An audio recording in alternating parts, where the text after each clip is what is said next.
Here we go. Episode 51. 51. Hell yeah. Got to get it right this time. I've messed that up too many times in the past. I don't know if you messed up what number it was. We might have had to look it up. But yeah, I remember the last time it was when you posted it. And you were like, it's his third appearance. And I was like, nah, it's been more than that. Yeah, I totally forgot. Like I missed one of them. It's dinner time. Oh, shit. I missed it. It's dinner time. All day IPA. One day I'll get it right. Cheers, Spencer, to the pod. This thing's awesome. I listen to it a lot. I'm glad you like Enjoy it. Yeah, dude. Yeah. I liked the one with Gabe with the all over print Skeletor main shirt. It's very loud. Yeah, I love that shirt, man. I'm not sick going to wear it very often. I want it to last. Yeah, I don't think I own any all over print shirts. Dude, it's heavy. Yeah. It's like twice as heavy as a normal t-shirt. Is it just because of all the print that's all over it? I guess that makes sense. I couldn't wear it because it was too hot. So it's like I had to wait for it to get cooler. It's like almost like a long sleeve, dude. That's funny. Yeah, because my buddy, do you know Zach Nickel? Yeah. You know, he used to run like a website called All Over Brutality.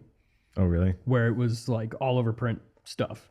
And he had like a really good lineup for a while. He had like a lot of pretty like well-established signed bands, mostly like slam bands and shit. So he printed shirts? I think he outsourced the printing. But he would like, I don't know, I think he like made the designs and like mocked them up and like sold them on the website. Huh. I'm not sure. You should have Zach on. Yeah, I mean, I used to see him at the dispensary all the time. Oh yeah, because he used to work at Jars over here. I think now he works at one that's closer to you. I think he works at like Herbal Wellness or some shit. Maybe. I don't know. I'm not sure.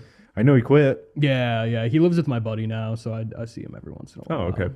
He's just a good old boy. Yeah, he's Zach. cool. I'd have him on. I love Zach. That'd be fun.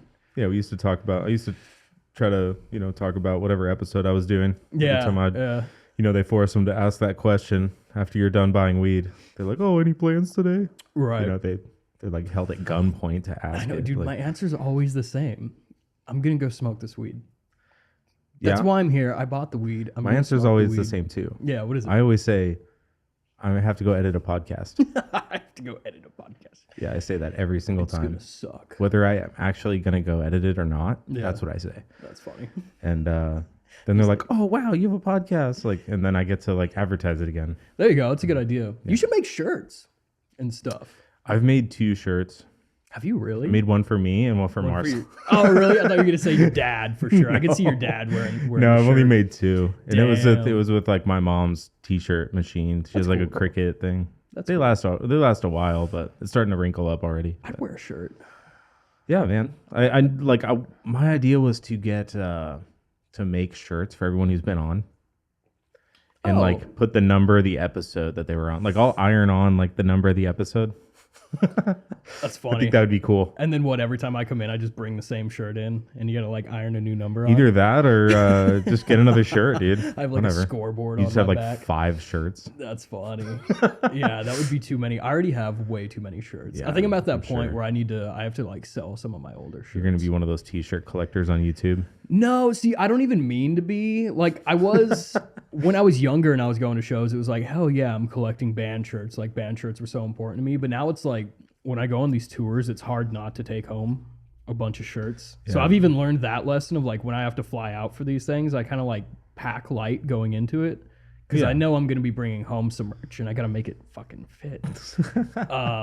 Nice. So it's like, yeah, now I just have too much stuff.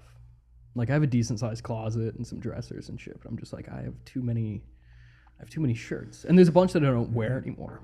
Maybe you can make posters out of them or something. Or a quilt. Like I've seen people make a quilt out of all something like that. I mean, you could just, you know how fucking Hot Topic does it? They have the squares. They just put plastic over the front. Yeah. Yeah, just do that. Yeah, that's. And then you could just display the ones you don't wear anymore. The ones that are like about to rip in half. That's like you could just display them instead. Yeah, I feel like I've seen a couple venues that have done this now, but a venue we've talked about for sure, West Side Bowl, the bowling alley one in Youngstown, Ohio. Oh yeah, I saw the pictures of that one. Their underground part of the venue, that's what they do, is every band that plays a show there, they buy a shirt and they like wrap it around like the square thing, and I think they wrap it around like soundproofing foam or whatever. Yeah. And they staple it to the wall or the ceiling, and they have them like filled out. Just a bunch of band shirts. Yeah. So you can go through. It's like cool because you can see like the shirt design. You can see the band name. You can be like, oh, this band's been there. Or like, I remember being stoked seeing that Victims had been there a few times. Nice, that's shit cool. like that. It's cool. I've been wanting to do something like that with the background of this podcast. You know, start putting up like albums or something, or like EPs that I get. That'd be cool. Do you collect like physical music? Do you have vinyl? I don't really know. Records? I don't have any vinyls. No. I just don't. I don't really collect anything really. I only Yeah. pretty much collect books. Like I have comics, and I collected most of those when I was in the Navy. So it's like Gotcha. I don't even buy books anymore. They're so fucking expensive. Yeah. So Yeah. I don't know. I do. I find myself reading mostly on the road whenever I have downtime. And I don't want to just be like scrolling on my phone. I'll bring a book with me. I got into some audiobooks. I listened to like the Graham never Graham done that. Hancock book. I've never done an audiobook. I should. The Graham Hancock one was good. I listened to that one. I couldn't stop. I couldn't wait to get back to my earbuds. Like Right. those back in. Dude. Like holy fucking shit, man. Gotta hear what this genius has to say. I don't know. Like I don't know if he's even a genius, dude. He just noticed the things that like I don't know. He noticed some things, and the archaeologists are like, no, that can't be true. He's like, but you're a racist. But look at my glasses. Yeah, He seems like but a smart I guy. have a British accent, and You should have- I know how to talk in a soft manner. You should have him on. Graham Hancock. Yeah. Yeah. Okay. Yeah. I need to Send him an email. pad my resume a little. Yeah. It'll come in due time. Maybe. I don't know. I got to brush up on the topic a little bit. Hell yeah. He's like his information's like the core of my knowledge on this subject. Right. You would just be like regurgitating his information. He's like, back to I him, know, yeah. And you'd be like, well, no, you got that part wrong. And you're like, fuck. He's like, that's in my book on this page over here. Damn it. I'm trying. Yeah. That's I'd funny. just be throwing out wild conspiracies. Oh, that was something I wanted to bring up. What?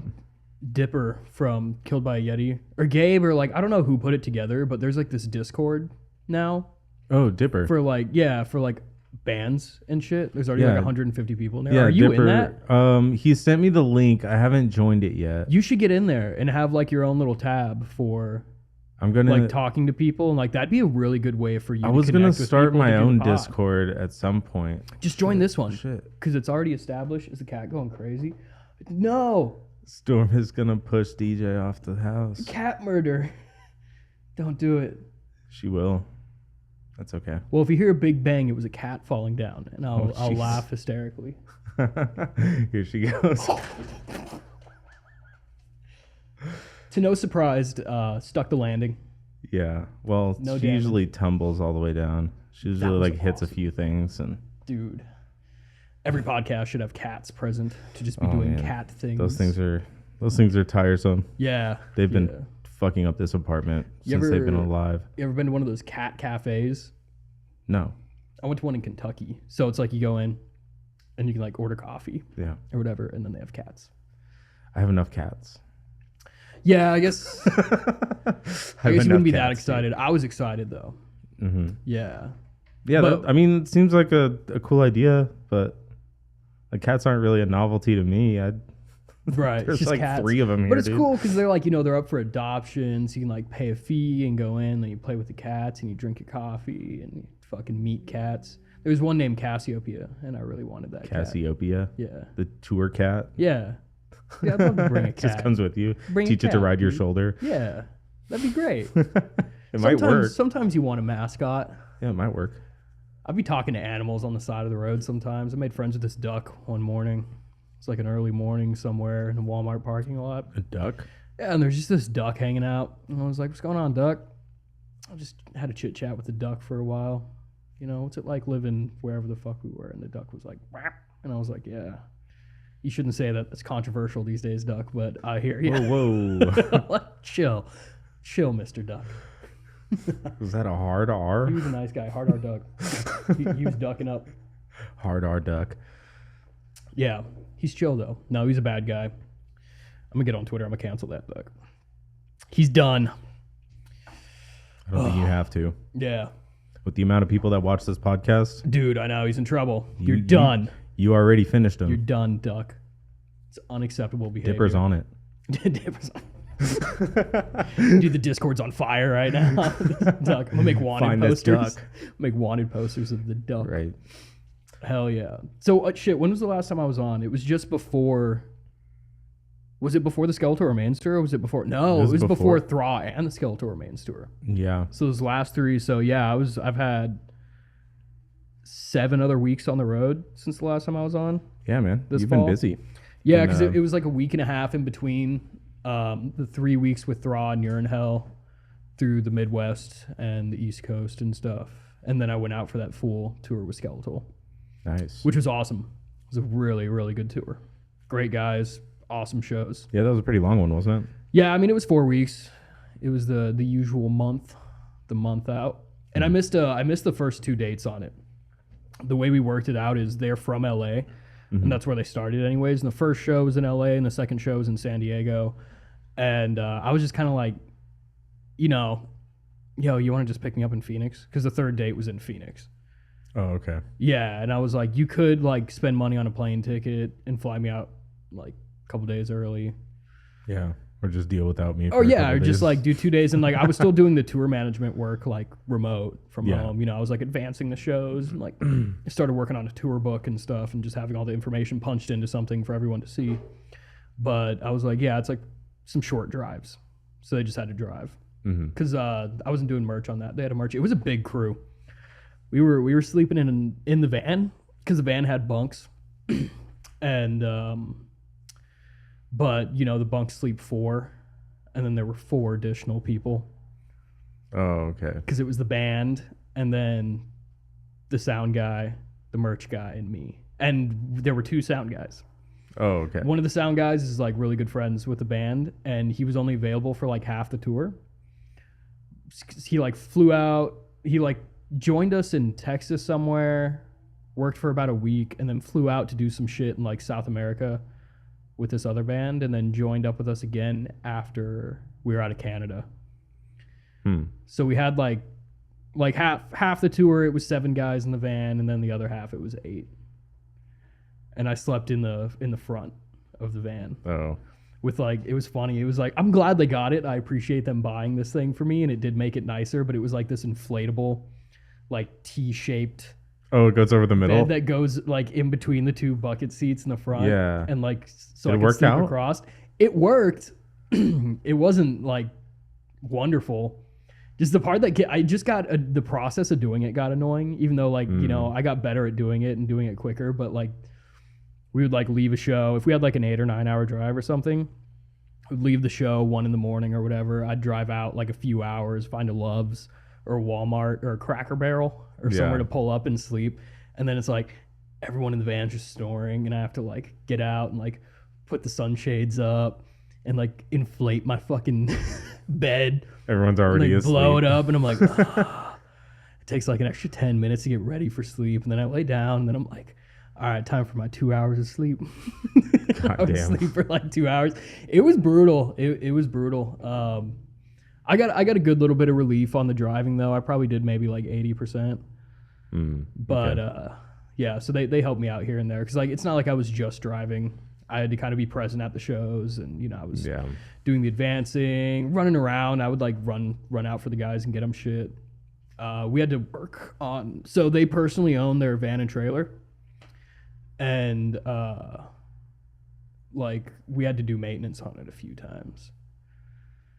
It needed an oil change like a week in. Oh, okay. Yeah, that was one thing I remember in Phoenix. Like fucking smoking or something? No, it's just I just got in. It was like the beginning of the tour, and I remember I got in the van to go like park it on First at the Nile.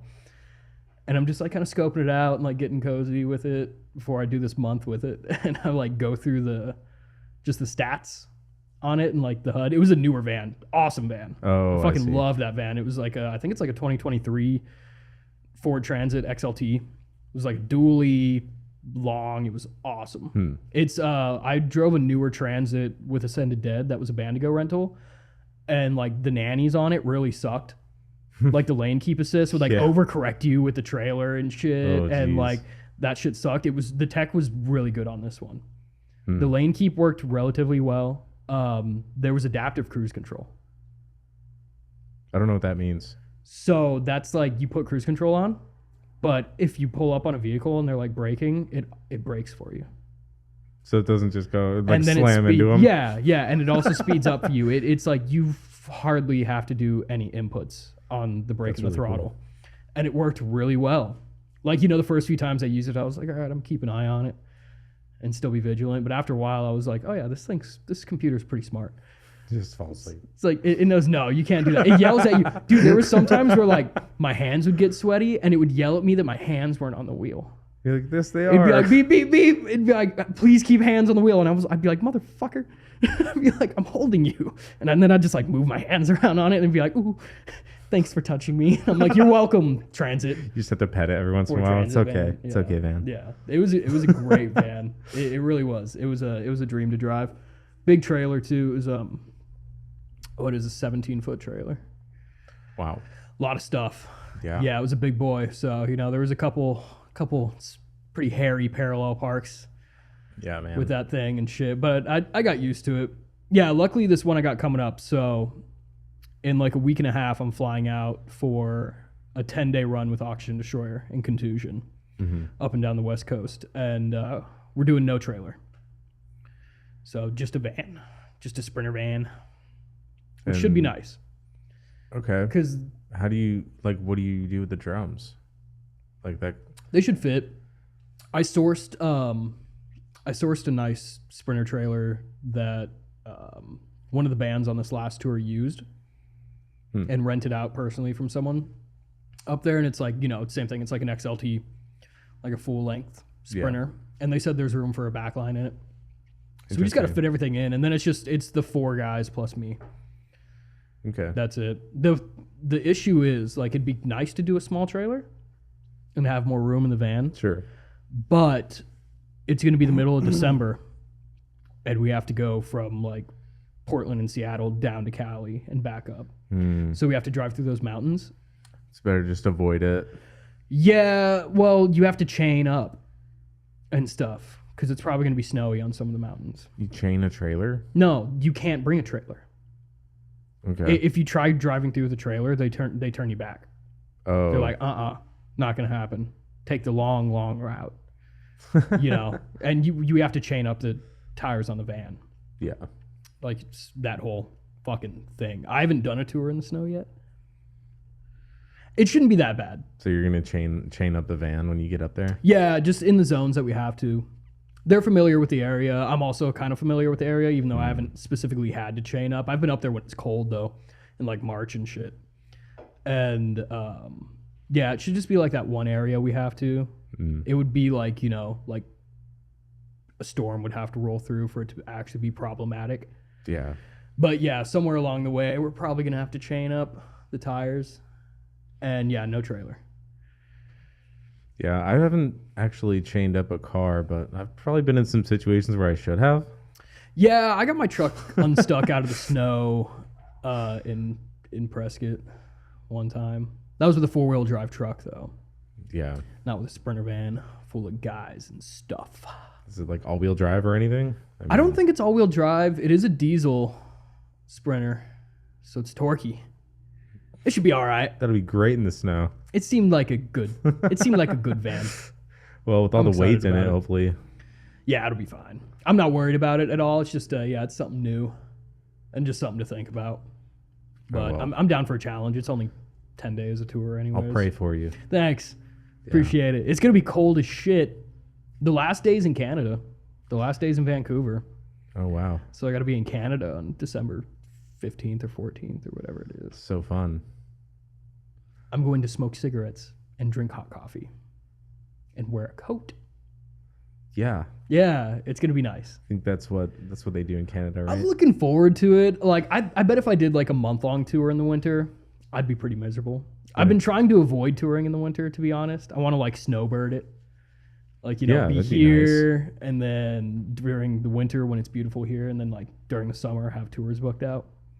But yeah, I mean, this one got offered and I was like, shit, it's 10 days. I really like these guys. It's a sick tour. Just do it, man. Yeah, I'm like, fuck it. I'm like, y'all gonna fly me out for 10 days? They were like, yep. I was like, cool. Book the flight. Let's go. Perfect. Yeah. So yeah, I fly out next Wednesday. Awesome. Sounds cool. Yeah, no, it should be fun. I'm looking forward to working with those guys. Auction Destroyer, Rule, Contusion seems really fucking sick. I don't think I've met those guys, but it's guys from, I think Repulsion are in that band. And what? I don't know. They're members in some other band, just like every band now. You know? Yeah. Everyone's does 8, 9 different things. Not everyone. Most people. Half of them. Half of them. Say half people have one band and the other half have 8 bands. Yeah. Yeah. No one has like 2 or anything reasonable. No. You know, never. No. Never. You either keep saying like, yeah, I'll do it. Exactly. Or you're like, nope, I'm full. I don't get it. I had one for like a year and I was like, fuck. Tired. Some people just they have no life. Yeah, it's nerds. a lot of work. Yeah. I mean, it is a life. If you can tour on it and stuff. Oh yeah. Yeah. If you can make money with it, that'd be fucking awesome. Exactly. Yeah, and so some of these guys can. It's fun, dude. It's cool. Yeah, that's got to be so. I don't know. Like you have to dedicate it, like your whole, like all of your time to it. You know, it's so crazy how much time you have to dedicate it to actually like. I don't know. It's surprising because I keep meeting these guys who are like really well established and tour with multiple bands. They have like kids and families, and stuff, and they're like in their 30s, and they go home. They have like a full-time job too, and I'm like, how do you pull this shit off? Like that's so much. I can't imagine like having children. Maybe they work at a company where they care about them. What is that? I don't know. That's sometimes weird. Sometimes it happens. That's pretty cool. I gotta check that out. How often do you meet these guys who can tour and just go back to their full-time job? Like every tour I've been on, there's guys like that. I know. Yeah. But how many guys do that? Like half of them. Like half of these guys that at least in these like well-established bands, cats. Jesus Christ. Yeah, and these guys that are like in well-established bands that are making money. Yeah, like I think 2 of the guys in Skeletal Remains have kids. You know, most of them have like some sort of gig. It's a death sentence. Home. Kids. No, see, apparently that's Takes not out true. all your time. Apparently that's not true. You just gotta have a phone call. Yeah. You can still tour the world. I mean, Skeletal Remains tour is like fucking crazy. They did like the entirety of the second half of the year. Oh, actually, they're playing in LA tonight. They're doing a fest. They're doing a festival. I think they did like San Francisco yesterday, and those are their last 2 shows of the year. But yeah, what they did like that whole U.S. tour with Exhumed, and then they did Europe and Asia, and this last tour that was a month through the U.S., which was a headliner for them. Nice. Still had big draw, you know? It's like, it's fucking sick. Sick guys. Fucking love those dudes. That's cool. I can't imagine just going around doing that, man. That sounds really fun. Yeah, them performing as much as they do too. It's like, it's taxing. Yeah, I can't even imagine. It's gnarly. That's why it's like I love being able to do my job and take some relief off of the logistics and the heavy work, you know? It's nice. Just help them out. It's crazy, dude. It's so crazy. I'm trying to think. Yeah, so I have some stuff lined up next year. I don't know if I can talk about any of it, though. It's a secret? Yeah, well, most of them aren't announced yet. One of them is announced, but I'm kind of like waiting for... it's like 90% locked in that I'm doing it. 90%? It's been a little wishy-washy. I'm like kind of waiting for like full confirmation. Like I don't have my flight booked. So I feel like talking about it is like bad juju. Like I feel like I'm going to talk about it and then like tomorrow they'll be like, it's not going to work. I'll talk about something else. Nah. No, I'm hoping there's a tour coming up with Decapitated and Incantation. Nice. And Darkest Hour. That'd be cool. And Ex Mortis. Yeah, which is like so sick. It'd be really sick. And the conversation started, I talked to John about it in North Carolina when I was there. Because he was at the show from Incantation, and he was like, we should need just a driver. Do you want to come and just be a driver with a van? And I was like, yeah, absolutely. Because he's like, I mean, he's been doing it since the 80s, so he's pretty pro with the tour management stuff. He just knows exactly what he needs. He's a bad motherfucker.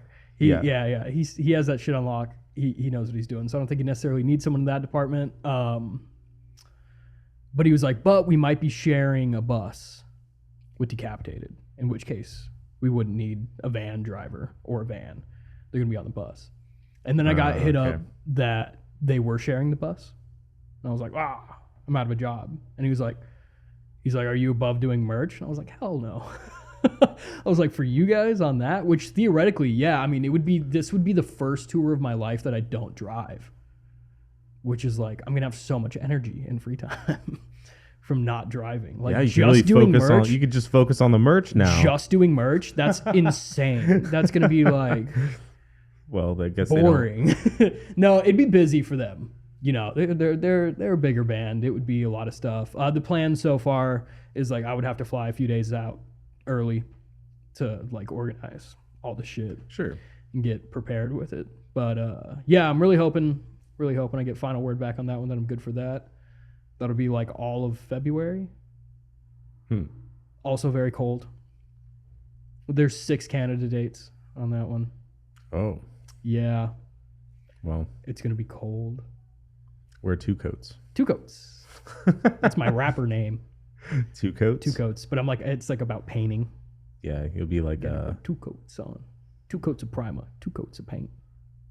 You could be like what's that guy from Guar? Sleazy P or something like that. Yeah. I went to the Guar bar. Oh yeah. Where the fuck is that? In Virginia? I'm pretty sure it's in Richmond.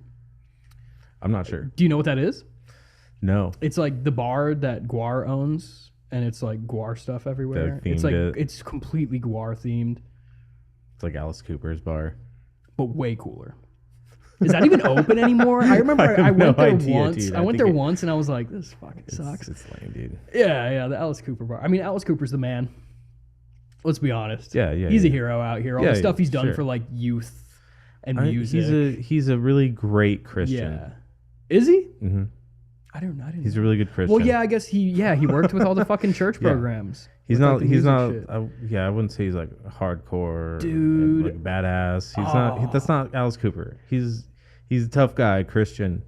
Like what Christian a memory! Tough guy. I remember seeing Trivium at the press room. Trivium. When I was like 17, it was Trivium. Was there even an opener? I don't think so. I think like the opener was like Howitzer, who was local, and then there was this band called Co-op that was like the opener of the night, right? And they were like a church band out here. Not a church band, but they were like part of like the Alice Cooper music program. They were just like rock and roll or whatever. And like Creed 2. Yeah. They're like the opening act of the night. And everyone's kind of like, yeah, whatever, just waiting for Trivium. And then they're like, hey, we're going to cover 18 by Alice Cooper with a special guest. 16? No, it's 18. The song's called 18, dog. Oh, I'm thinking of Kiss. Yeah, I'm thinking of Kiss. Weirder song. Definitely. Yeah. Maybe a little maybe weirder. We should look into the lyrics on that one. 18. Both of them, dude. Far more appropriate. Yeah. Far more appropriate of a song. But yeah, they were like, we're going to cover the song. And then Alice Cooper comes out. Wow. And sings the song with them. And like, dude, the way the room like changed. Everybody's like everyone was like, oh, finally this opener's doing their last song. And of course it's a cover, whatever. And then Alice Cooper walks out and everyone's like, oh, fuck. Huh. It's Alice Cooper. I remember that guy looks like Alice Cooper. Yeah. It's like, everybody's like, huh. Yeah. It was pretty cool. It was pretty cool seeing Alice Cooper at like the press room. Yeah. Well, he like lives here. He does. Yeah. Haven't seen him in a while. Hit me up, Coop. Let's go to your bar. Like that's maybe still. Is it open? The Alice Cooper Town? Is that what it was called? Alice Cooperstown? It was Cooperstown? Something like that. Alice Cooper Bar. I think it shut down. I think he closed it. Yeah. Yeah, he just has all the teen centers. He's got 3 of those in the valley. Wow. 3 teen centers. Well, they just, what do they do? I think he just like supplies them with music like gear and instruments. Teen centers? And then like teens, yeah, like, like troubled kids can come in and just like play music and make bands and gets them off the street doing bad things like smoking pot and not going to church. I should have done more bad things when I was a kid. I know. Maybe I could have made it in one of these teen centers. I was too good. Maybe Alex Cooper would have taken you under his wing. All I had was Boy Scouts. Boy Scouts is pretty cool though. Dude, you know what I dug up recently? Did you ever have the book? It was like the dangerous book for boys. You know what I'm talking about? No. It was like the cooler than Boy Scouts book for boys. No, Back but I in the mean, day. Fuck, I mean, you know what I'm I've talking seen, about? It's I've sick. seen books, and it just like has that, yeah. like survival shit in it. It has like how to tie every knot, how to build shit. Yeah. It's like the coolest fucking book ever. Yeah, it's if I like a ever have a survival kid, book. I'm gonna give it to him. If I have a girl, if I have a child and it's a girl, I'm gonna be like, read this book. Yeah, any child should know like basic skills. Yeah, I think so. They come in fucking handy, It's not dude. gender. It's not gender. It's not. specific. Why should it be? That's Yeah, I the don't funny know. part of the book. But I think they made another book that was like the dangerous book for girls or whatever, which was about exact like same thing in pink. no, it is. It is actually, dude. If we Google it, it's like a red book It's the same exact and a thing pink in book. pink. You know what would be funny though is if the contents of the one for girls is like how to bake a lemon meringue pie. Oh, that's literally like the difference between Folding Boy Scouts 101. and Boy Scouts and Girl Scouts. That's literally like the difference. Let me look this shit up. The dangerous book. That's why they're For trying to boys. just combine them. Dude, you've never seen this? This book is so kick-ass. It's like gold and red like this. Oh, I have seen that. See, I feel like have it's seen like a that. core memory for people. And then, yeah, there's one for girls, too. I think it's pink. Yeah, I love pink, Whatever. personally. Oh, I was wrong. It's blue. it's blue. Yep. Red and blue. The daring book. Look for at girls. me being stereotypical, assuming it was going to be pink. I like pink. Pink is fun. Well, that one's not for us, so we're not supposed to read it. Yeah, no reading. It's like you try to open it, it like burns you. This is boys only. Shit. Yeah, But what if? No, I'm not going to. it just slides across the table. Oh, it's like magnetic. You can't get to it. Not allowed. There's secrets in there. I'll never Girl know. secrets. They can have them. I don't know they can anything. I keep don't know them, anything dude. about girls. I know enough. I'm scared. I know enough. I'm scared. Hell yeah. I know too much. Not good. Not good. It's not good. It's scary. Hell yeah. I don't know. What else is what's coming up? What's going on out here in the world? What's going on in the world? No, let's not talk about that. You don't want to talk about the world? Nah. Are you sure? The world's all right. I like talking about the world, dude. It's doing fine without me. It's doing fine with that. It doesn't. I've checked it out. doesn't need my opinions. They can blow themselves up without me. I'm okay. Yeah, it'll be fine. I'll be strapped and sleeping. I'll just sleep through the apocalypse. Just pretend nothing's going wrong. Just keep going on Nah. tours. Yeah, exactly. Everything's fine. Dude, fuck yeah. I mean, there was some craziness when we were on the road when I was with Skeletal. We were like a day behind all those crazy hurricanes. Really? Yeah. The Damn. ones that You went almost through got like caught in Florida. those? Yeah. Yeah, we were like a day or two behind them on the routing. Behind them? What do you mean? Like they were behind? Like you? Like it happened and then we were in the town the next day. You had to drive out? Yeah. Or you had to So avoid like it? the first Or what? time we saw shit was when we were driving from Louisiana into Orlando. Okay. And yeah, it was just carnage everywhere. And like we tried to stop in like some small town for a diner, no power in the whole little town. No power, no gas. Shit like that. We hit a couple gas stations on the way out of Florida where it was like people Wow. like filling up, gas cans and shit. To They were drive like them running out back. of gas. We had to wait in line for gas for like 30 minutes. Holy shit, man. Yeah, it was a little apocalyptic out there. Yeah, and I was planning on driving through Did you have to cancel? Asheville. Did you have to cancel any dates? Nope. Wow, that's Nope, lucky. because we were just right behind it. Yeah. Yeah, we got power. We had power in Orlando and people came out.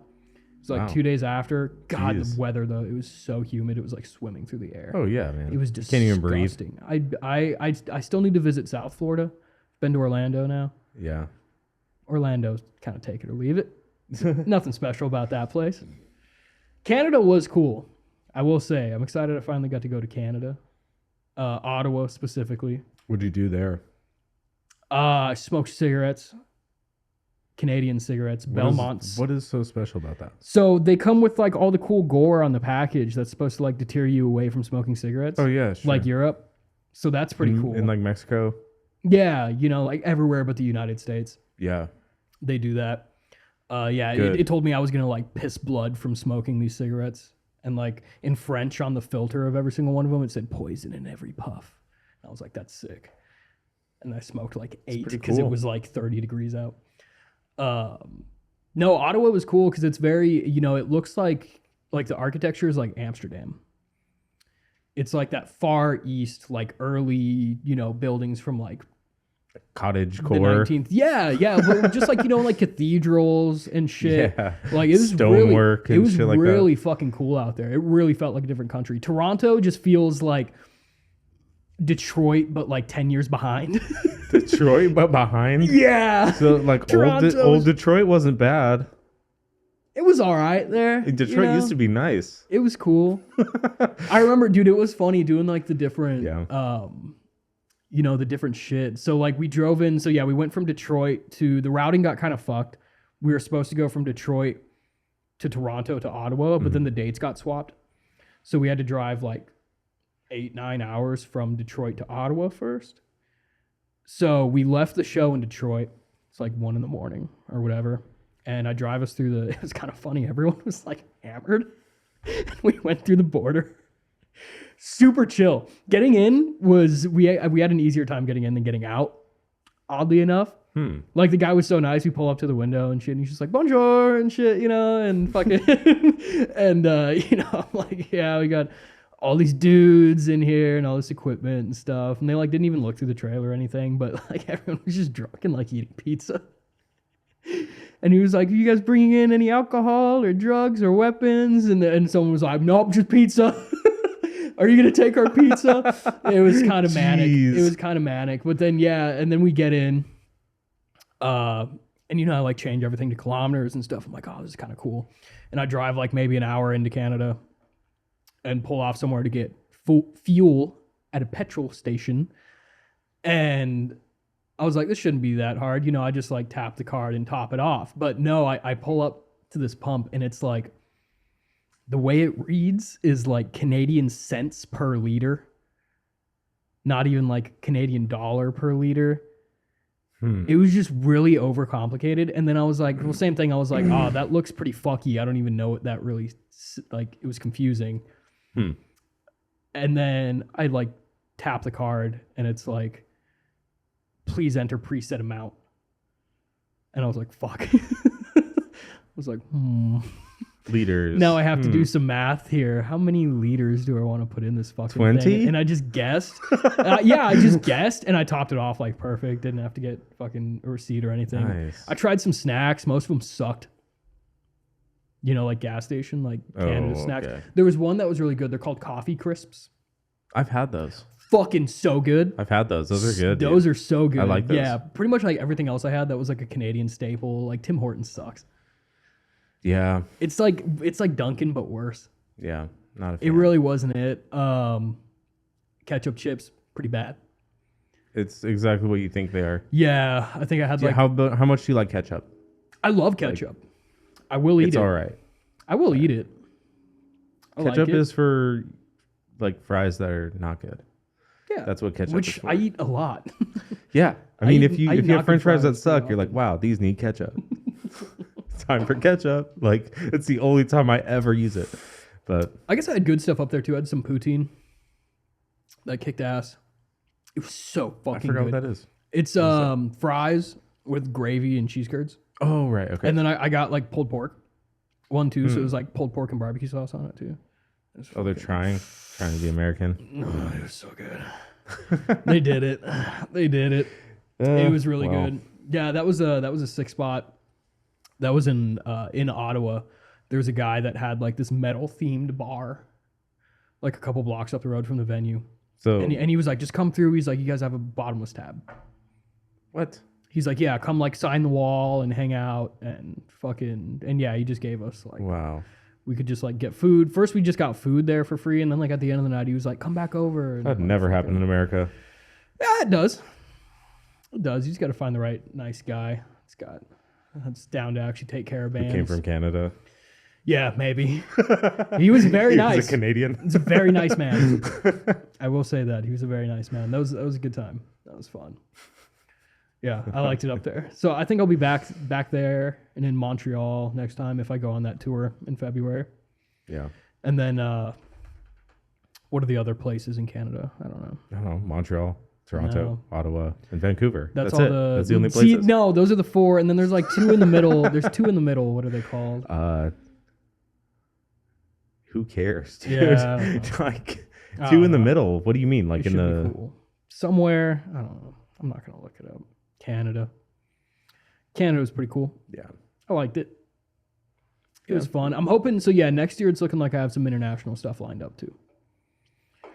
Nothing I Cool. can necessarily talk about yet, or that's locked in. But I'm hoping to get over to Europe for a few weeks, possibly some South America stuff. That'd be cool. Yeah, I haven't been out of the fucking See some new States yet. shit. So yeah, dude, I really want to go to Thailand. Well, you went to Canada. Yeah, it's still, it's North America. I haven't been It's out not of the that States. crazy. Like I said, Canada's like the 51st state. yeah. Yeah. Like I said, that like east side of Canada is pretty cool. east side. Ottawa was cool. The architecture and just like the culture, it felt different. It felt French. different up there. Yeah. Like There's French, of people, Canadian. there's a bunch of people speaking French. They say bonjour at the fucking border, dude. Bonjour. Yeah. He goes, bonjour. And I was like, sup? Hola. 1 entry, please. +7. How do you say, can I get in? Yeah. Yeah. Well, I guess that's how they test you, like when you're leaving too. Because the American guys on the way out said that too. They were like bonjour, and then same thing. I was like hello, and they're testing you to see if you You're go not supposed to- bonjour. you're not supposed to say and then they're that. like, you can't fucking leave. You're French or whatever. I don't know. They're It's like kind of weird. failed. Like I They said, turn around. we oddly enough had like more. We thought that leaving. Or from their past experiences and other people's experience, coming back in, they're usually like, "Hey, fucking welcome back." And we were only up there for 2 days. Mm-hmm. But the American border guys letting us back in were like really pressing us on the merch and shit. It's like as soon as we pulled up, we're like, "Give us the keys," and like went like scrounging through the trailer and shit. And then we're kind of like just asked like, "What do you got back there?"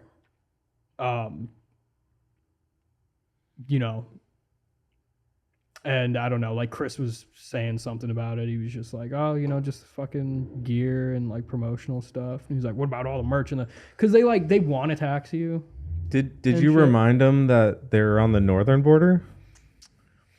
No, see, well, no, that's how it is even up there. Like you're- No, that's how it is up there, dude. They want to. So pretty much like the rule of thumb that I've come to understand is Yeah. if you're just doing a day or two in Canada and they're trying to press you on the merch at the border, like they'll want to count you in and shit. So you just have to say that you're giving it away, that you're not selling it. You're a small band. You're giving it away as promotional stuff. Okay. Yeah, you say you're not selling it. Yeah. And you can do that too. It doesn't necessarily have to be untrue. But that is kind of the rule of thumb. Because otherwise they want to like... The rule of thumb. Yes. Isn't it called a loophole? I don't like looking at it that way. That's not a like- negative like- thing, dude. Yeah. It's a good thing. No, it is. Yeah. You found a loophole. Yeah, that's what it is. Which, I mean, you should do, dude. I'm for that. It's like you shouldn't like... The headache of having to deal with like a cut on your merch when you're going into another country for a day or two shows. Yeah. It's annoying. Fuck taxes. Yeah, That's you don't want to do, theft. and like Canadian taxes too. I'm That's pretty- the thing. Is you're selling I'm it, pretty hardcore libertarian. and man. you're get selling it. it in their country and stuff. And I've heard Europe is like pretty. There's like 2 countries that are like really gnarly about it. Like you roll up to the border and they're like, "You banned? Pull over." And they'll like count all your shit, and then they want to count you on the way out, and they want to tax you on it and stuff, and you got to pay. It's brutal. That's fucking annoying. It's brutal. Yeah. I'm proud to be an American where I can sell my shit for free. You can. You're not supposed to. You're not supposed to, but I will. Yeah, just don't tell Sorry. anybody. Yeah, Uncle Sam, you fucking bitch. Yeah. I mean, I respect you, and I pay many taxes all the time. Yeah, I mean, I pay sales tax on everything I buy.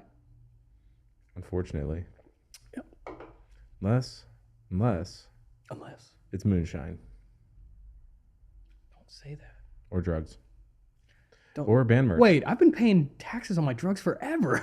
Oh, I guess it depends on He's the been drugs. scamming me. Who are you buying from? Jeez. Dude, can you imagine buying crystal meth and the dude like, he's like, so here's the tip box. 8%. Add that. He's like, so the tax is already rolled in, but you can tip as well. That'd be kind of baller. And just one more question. That'd be cool. Yeah, just and then you'll do the look away. Dude, I'm looking. Yeah, this last tour. So 2 of the big tours I did this year, I didn't sell merch on, but I'm actually looking forward to it. With Auction Destroyer, it seems like Jordan has the TM stuff under control, so I'm just gonna be driving and selling merch. That sounds fun. Which should be like, it's cool because I get to make tips. You know, and I'm an extrovert. I kind of like, dude. I slept during several of the shows. On the Skeletal Remains tour, though. There are a few days where I'd like show up, I'd like fucking get guest list figured out and like get hospitality paid out and like just talk to the promoter real quick. Yeah. And then I'd be like, all right, hour till doors. I'm going to fall asleep and I'm going to set my alarm till 10 minutes before the headliner's done. I would just go sleep in the van. Yeah, sure. Why not? And then wake up. And then you just like walk in like yawning and rubbing my eyes and then being like, hey man, so money. And then I'd get given money and then we'd leave. Yeah, I mean, if you agreed to it beforehand, right? It should all go well. Yeah, no, we didn't run into too many. Well, I don't know how much I want to talk about that stuff. It's it was. You don't have to say any names. It was a good tour. We had strong guarantees. The bands are paid out. I did my job well. I made sure things were done, but we had a few deal cuts. Oh, was it because of the tab was short or something, or like? No. So like a guarantee is a guarantee. Okay. If you have a guarantee in a contract between a booking agent and a promoter, you should get paid that if no one shows up. Yeah. That's a guarantee. That's a guarantee. Right.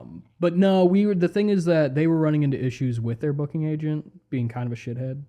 It was their last tour with him. I'm not going to name drop him, but he proved to be kind of a pain in the ass, and like he didn't really care and was just like letting deal cuts happen and being like, that's how it goes, and like just not fighting for it and like kind of hard to communicate with.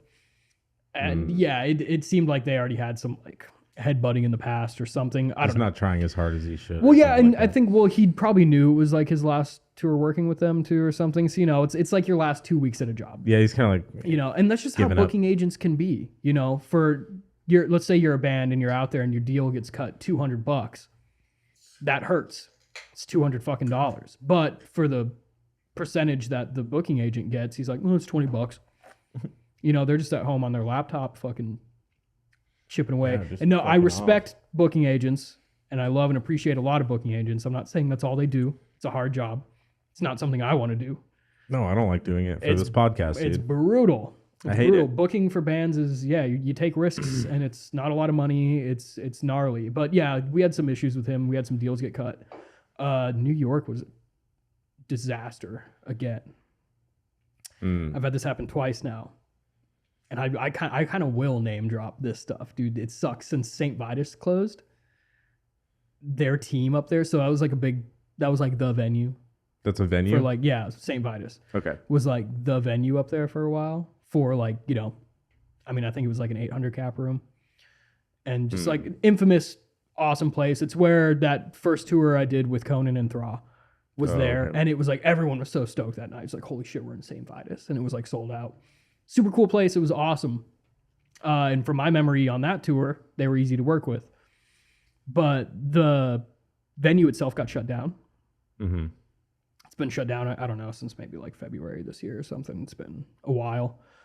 But like the team, the promotional team, the promoters are still booking out there. They're still putting on shows, but they're like, scattered and they have to like book it at other places. Mm-hmm. Twice now on 2 tours I've worked for pretty well established bands. Communication's been like little to none beforehand. I got to email them a bunch of times before I even hear anything. Both times it was supposed to be in Brooklyn at a place called Market Hotel. Both times it got changed a couple days in advance. The first time it was a day in advance to a way smaller venue behind a Vietnamese restaurant somewhere in Queens. It's like a 180 cap room. And with a massive deal cut, and you don't get paid for like a week. They say they're going to wire the money, and then you have to bully the shit out. You just have to, I had like a 40 email thread with the Vitus team about getting bands paid. It was rough. And like the first time I was like, whoa, that sucked. That was crazy. But I understand, maybe they're dealing with some hard shit. This was, that was in May. And then this was in October. And I had the same thing happen. And like I said, so I was doing advancing for the tour. I kind of ended up tour managing. I don't know if I told you this, but I ended up being like the tour manager, not just for Skeletal Remains, but for like the whole tour. I was, you know, like technically the other two bands had their like merch and TM people, but I was the one like advancing the shows and putting the tour book together. It's easier to have one voice. Yeah, exactly. Yeah. You know, it was just, and like early on, I had a lot of respect for the other two people that were working on this tour. And I talked to them like the first day in Texas that I was out with them, like, hey, how do we want to like distribute, you know, the workload and stuff? And they're like, you're the fucking dude. They're like, it's all you. You want to do it? And I was like, fuck yeah. Like, I won't turn away fucking work. And like, you know, that's yeah. You know, I wasn't like, nah, I don't wanna, or like, you know, I was like, fuck yeah, let's go. And, you know, yeah, there were some hiccups, stuff like this. I remember like they were bugging me about it. They were kind of like, hey, like it was, you know, maybe like 4 days before the New York show. Yeah. And they're like, how come we don't have any information on that show yet in the tour book? And I'm like, I've been emailing them. And then I thought about it and I texted them and I was like, oh, I bet this is what's going to happen. I was like, I bet a few days in advance or a day in advance, they're going to change it to this place called Transpecos, which is the other venue that they stick us in. And it's going to be like limited communication. No promoter shows up. It's going to be kind of a dicey show and they're going to want to wire money and it'll take a few days. And then it was like that night, we finally got an email back. And the email was all like, oh, as agreed upon with the booking agent, the venue will be changing to Transpecos. Trying to like throw the blame onto someone else or something. And it was a mess again. And it took a while to get fucking paid out for that. And there was a big deal cut. And so you're probably just going to avoid that team, like if you can. Yeah, I mean, I had a conversation with one of the other TM and merch people on the tour, and they were kind of like, oh, well, you know, like that's a big team out there. Don't burn your bridges with them. You know, don't be rude. Just kind of roll with the punches. And I was like, yeah, but I don't know. I personally, in my position as a tour manager, I don't want to hold someone to such in high regard that they can treat us like shit and pull out half a deal on us and shit like that. Like if that happens twice, I don't know, maybe I'm old school, but it's like a three strikes you're out kind of thing. Well, yeah. If I manage another tour and the same thing happens again next year, I'm going to be like, yo. Dude, if every tour manager just lets it happen. Yeah, then you're going to get walked on. And that's the thing is deals at the end of the day aren't up to me. I would fight for them sometimes. You know, if we were getting screwed on, like if I knew we were getting a small deal cut or something, I'd be like, hey, can we get a little more hospitality? Can you throw an extra bottle or an extra case of beer in the green room for us? Sure, yeah. You know, can you this or that? Like, can we, you know, I would try to work something out. Can we get a tab at the bar? You know, like I would do my job to try to get people taken care of. But like it just happens sometimes, and sometimes it's out of your control. Sure. Yeah. Yeah, so I mean, there was like a handful of shows where like deals got kind of dicey. And I would get a little frustrated. That would be the most moody I would be on the whole tour. Because it kind of, it feels like it falls on me. Like everyone knows it's not my fault. But when I'm the guy that has to pay everyone out, and if there's like a deal cut for the entire package, it's kind of up to me to decide how to distribute that money. Yeah. So it's like I feel fucking bad because it's like the fucking headliners that I'm working for might be like, hey, make sure we don't get too big of a cut. But it's like the openers, I want to make sure they're taken care of. I don't want them to get too big of a cut. And they're like, why are we getting a cut? You know, it's like it sucks for everyone. It sucks all the way around. So like that had some frustrations. But dude, that's the thing is like in this industry, no matter how professional you try to be or how corporate you want to be, it's rock and roll. Yeah. It's playing shows. You know, there's going to be shit. It's going to be dicey sometimes. Yeah. Shit's going to happen. You know, that's not an excuse to not live up to, you know, a certain work ethic, but that's how it goes. And that was the attitude of one of the bands that I worked with on the tour. Like their attitude every time was like, yo, we got to do what we got to do. We're happy to be here. That's how it goes, man. No worries. You know, they wouldn't get too pressed on it. And I really, really appreciate them for that. Yeah, dude. Just be resilient. Yeah, that's how it goes. Like, it sucks. Don't be a little bitch. Yeah, it sucks. But, well, I mean, see, the thing for, like, you know, it was frustrating for Skeletal Remains because they have a 4-man crew to pay. Yeah. So when their deal gets cut, like, that sucks. They got to pay me. They got to pay the merch guy. They got to pay their fucking sound guy. You know, I don't know, you know, technically they had a new drummer in the mix. And I think he's like pretty locked in with the band now. Great guy. Love him. Love you, Rustin. That guy fucking rules. But he might have been like technically session at this point. You know, guys like that got to get paid. So there's like a lot of money moving around. So yeah, like getting cuts, like it can fucking add up. Yeah, I bet. You know, and like they save money on the hotel rooms with us sleeping in the van most of the time. Oh yeah, sure. But there was still a lot of money to be spent. You know, there's fucking gas, food. I was getting fed most days. You know, that's huge. I'd get a meal bought for me. Yeah. So it's like, but you know, yeah, when you're feeding 8 guys every day, it's a lot of money. Sure, dude. So it's dicey out there at any scale. Any scale, dude. It gets hairy. And that was frustrating. New York, I knew it was gonna happen. I was like, New York frustrates the shit out of me. Well, I don't like it up there. That's my least favorite part of the country. Like they're like Boston, New York, Philly.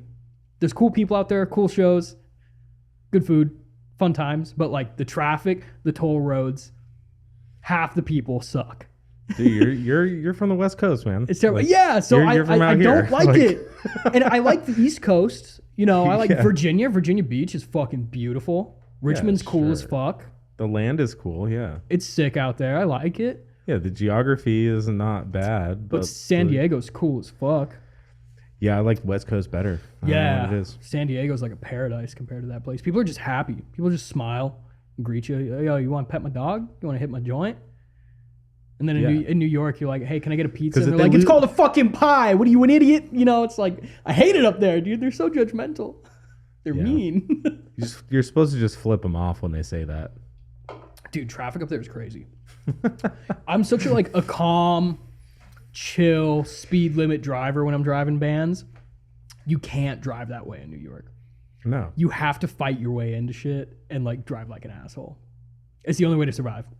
Yeah. Especially when you're in a big ass van and trailer. And it's like, oh, I have to get over by the next light. I'm fucked. Time to hold up traffic. Yeah, you just start cutting your bumper in front of people. Yeah. I'm like, do it. Yeah, they're like honking. You're just like, stop. Dude, it's so crazy out there. Oh, it was awesome though. While Skeletor was performing in Queens, they wanted me to go pick up some pizza, some pies. So I walk a few blocks up through Queens to this pizza joint, and the Mets game is on. And I was like, oh fuck. It was like packed? So atmospheric in there. It wasn't even packed, but like the dudes behind the counters were just like so invested. Everyone's watching the game. Yeah, and like my roommate's really into like sports gambling and like baseball. He loves baseball. So I texted him. I was like, hey, are you watching this game right now? And he's like, yeah, I'm watching the game. And I'm like, I'm in a pizza parlor in Queens. And he was like, dude, if the Mets lose, get the fuck out of there. And I started getting like nervous. And then they won. And the guy, dude, I have a video of it. It was so funny. The guy was like, yeah, like cheering and like hugging everyone. And then my pizza was ready like as soon as the game was over. And he like handed me the pizza and was like, you have a beautiful night, my friend. You have a great night, man. It's a great night. And, like there were people in the streets like celebrating as I was walking. I'm just like walking through Queens with some pizza. As people are like celebrating about baseball, it felt so stereotypical. It was funny. People don't do that here. It was funny. No, not quite like that. It's different. It's way different. The sports out there, it's different. We have like backyards here though, so. Yeah, exactly. You don't up there. It's all we just have like grill. We get grill in our backyard. Yeah, like, shitty apartment not me. complexes. I live in an apartment. I'm a peasant, but. Yeah, but even out here, it's different though. Like you're on the north side and shit. You know, Yeah. There's just like open land that far that way that you can just go. We explore. heard coyotes howling the other day. The windows you have a open. wash right here. We heard coyotes howling, and the cats like freaked out. Yeah, They fucking. See, that's another reason I couldn't funny. live somewhere like there. What do you mean? Like Boston, New York. Oh yeah, too many. It's Philly. too. It's close. all stacked and tight, and yeah, it's like I said, I've met some awesome people out I feel there. like I'm breathing in farts. Yeah, it's just kind of icky not out good. there. I don't like it. See the people in the upper floors when they fart, it just kind of like goes down into the street. Yeah, you know, you're just breathing all of them Yeah, in. dude, it's seriously, yeah, no, there was somewhere I stepped. Oh, it was Seattle. In Seattle, I stepped in human shit for sure. Sorry to hit you while you're drinking Oh man, on that that's one, good. but it happened. That's where it would happen. I was really bummed. I was really bummed out. Yeah, in places like that, I'd be watching where I walk. You know, the Pacific Northwest is getting kind of cleaned up. Yeah, I believe Like that. the last few times I was there, it was like pretty bad. It was like Tent City, right around the venues, fucking Zombieland, like pretty rough. And this last time that I was up there, it was like notably a little more cleaned Since up. they criminalized drugs again. Did they do that? Yeah, they went back. Fuck, I'm a criminal. Yeah, they're I like, didn't realize I was doing they're criminal like that activities. was a bad idea. I don't think we Damn. were ready for that one. Yeah. I mean, good for them. Just like, let's make sure the cops can't do anything. That's pretty They much still what happened. don't. The cops are still kind of preoccupied up there. Oh, well, I mean, For sure. there's But it's better. Like, there's just less tent. they still can't really stuff. do much, you know. Dude, it's dicey. But when you decriminalize all the drug use in public places, Yeah. you're just like asking for some fucked up scenarios. Yeah, no, absolutely. But no, it seems like it's getting better up there. I love it up there, dude. Portland fucking rules. The last day of the Skeletal tour was in Portland. So I got to fucking hang out with some friends Yeah. up there, hang out with the Ascended Dead guys and shit. I've been wanting to check that place out, like just go driving around up there. In Portland, Just like the northwest, dude. I've never really like Yeah. explored up there. there's a place called Acropolis that you got to check out. What is it? It's a place with really good steak and baked potatoes and drinks and very nice ladies. Nice ladies that dance. And they have really good steak. That was the best part. Nice. Dude, that place rules. Seriously, I'm personally really not usually a fan of like strip clubs. No, me neither. It's never been my thing, but they were just like, oh yeah, we got to go to this place, Acropolis. And I was so hungry. And we get there, it was like such a good steak for like $8. And it's Portland, so it's like full nude. It's full. It was, and there was a dog, there was a pit bull that was the security guard with a little vest on. It was the best What night of my the life. fuck? So that was that night, right? Night of the last show in Portland. And we went there that night. And then, Like after the show. yeah. Oh, okay. Yeah, and it was like 1 a.m. Yeah. And we did like some bar hopping after that. Where and else? shit, When too. else are you gonna go to a fucking? Well, let me finish the story. Morning rolls around, right? Time to drive back to LA. Man, we should get some food. Where do you guys want to go get something to eat? You know, we go to like a cafe or like a diner or something. And someone was like, let's go to Acropolis. Go back. We went back at like noon. And I got the same meal. Nice. Yeah, it was like totally different staff. Oh, so they didn't know? No, they had no idea. You They were didn't say like, welcome anything? in. I was You like, just like- yeah, Hey. this place seems cool. Wow, I've never been here before. I know. And then I walk up and I'm like, yeah, so I'll get the fucking ribeye, medium rare, baked potato with all the shit in it. Just like Dude, it last was time. so good. I miss that place. It really did, dude. I love that. That's what makes that. If I just went that one night, it's like not even that good of a story. Like, oh yeah, you went to a fucking strip club But you on went tour or back. whatever. But it was the fact that in the morning we were like, let's go get some food, and we were like, let's go back. 2 steaks in a row. Dude, it was sick. It was awesome. Dude, that place fucking rules. It was Oh, so man. cool. It was such a good vibe, man. Yeah, I've only been to one strip club, and It was out here. no, it was in Florida. Oh, I was in the that's military. Florida's got to be pretty cool. It seemed appropriate. Yeah. You know, I was in the military in Florida. Florida gets a little crazy. They're probably It fun. was Pensacola, so it was like southern Alabama. It oh, was like way over there. all right. It's pretty wild. Yeah. Yeah. It was okay. Like, I guess I had fun because I was with cool people. Right. I just was like drinking and having fun with like my friends. Yeah, you know? exactly. And I don't really give a fuck about strip clubs, dude. Yeah. Like, I was in the just- same boat. I was like just enjoying the shit that out was of kind my of weird. steak. Like, Yeah. I think I got one lap dance just because like somebody like they were like bugging me. Oh, go get a lap dance. No, go." I've never And done I was a like, lap dance. it's like whatever. Okay. Yeah. And then this girl started talking to me, like chatting, you know, like fucking small talk. Mm-hmm. It's like what the fuck is going on? This is not what I thought. Like, That's so funny. and then yeah, she all of a sudden mentions like her sister works here. It's like, okay. So you and your sister both work. And I was like, who worked here first? You know? Just making conversation. Yeah, it's You're like, like- who worked here first is a Yeah, crazy it's like- question. I just was like, huh. So well, one of you had to work here first. You like That's kinda family weird. business? Is mom here? Yeah, like what the fuck? She like got you to work here. Dude, that's It's incredible. like, yeah, it was pretty dumb. So funny. Holy shit. But yeah, that was fun. That's awesome. Yeah, no lap dance for me. That was the thing is like for me, like one of the guys who were with like went and sat like up at like the front row, the splash zone, while he was eating. And I was like, that's While you're crazy. eating? I'm like, that's crazy. I'm going to sit back here because I'm trying to enjoy a steak. And that's like a butthole. You're just like cutting your steak. Yeah, and you look up and it's just like ass. It's like a Key and Peele skit, dude. Yeah, I'm good on that. Like I was like, I appreciate your service, ma'am, but like I'm here for the steak. And the dog, the pit bull was so cute. You're like feeding steak to the pit bull. That place Hey, come here, buddy. Yeah, dude, I should have. I should have like That would have been I great, should have done dude. that. Yeah, no, that was cool. And then the long drive home after that from Portland to LA sucks because with a van and trailer you can only go 55 in Cali. Oh, right. That's It's a long drive. We probably spent like 15 hours on the road. Yeah, it was brutal. Drove the vast majority of that. It was rough. And you know what was funny is, so I did whatever, I don't even remember exactly how many miles, like a lot of fucking miles in that van and trailer. yeah. That whole tour, did the whole month. No issues, not a scratch, not a dent. Besides, well, the fender on the trailer fell off on the highway. Wow. It's not my fault.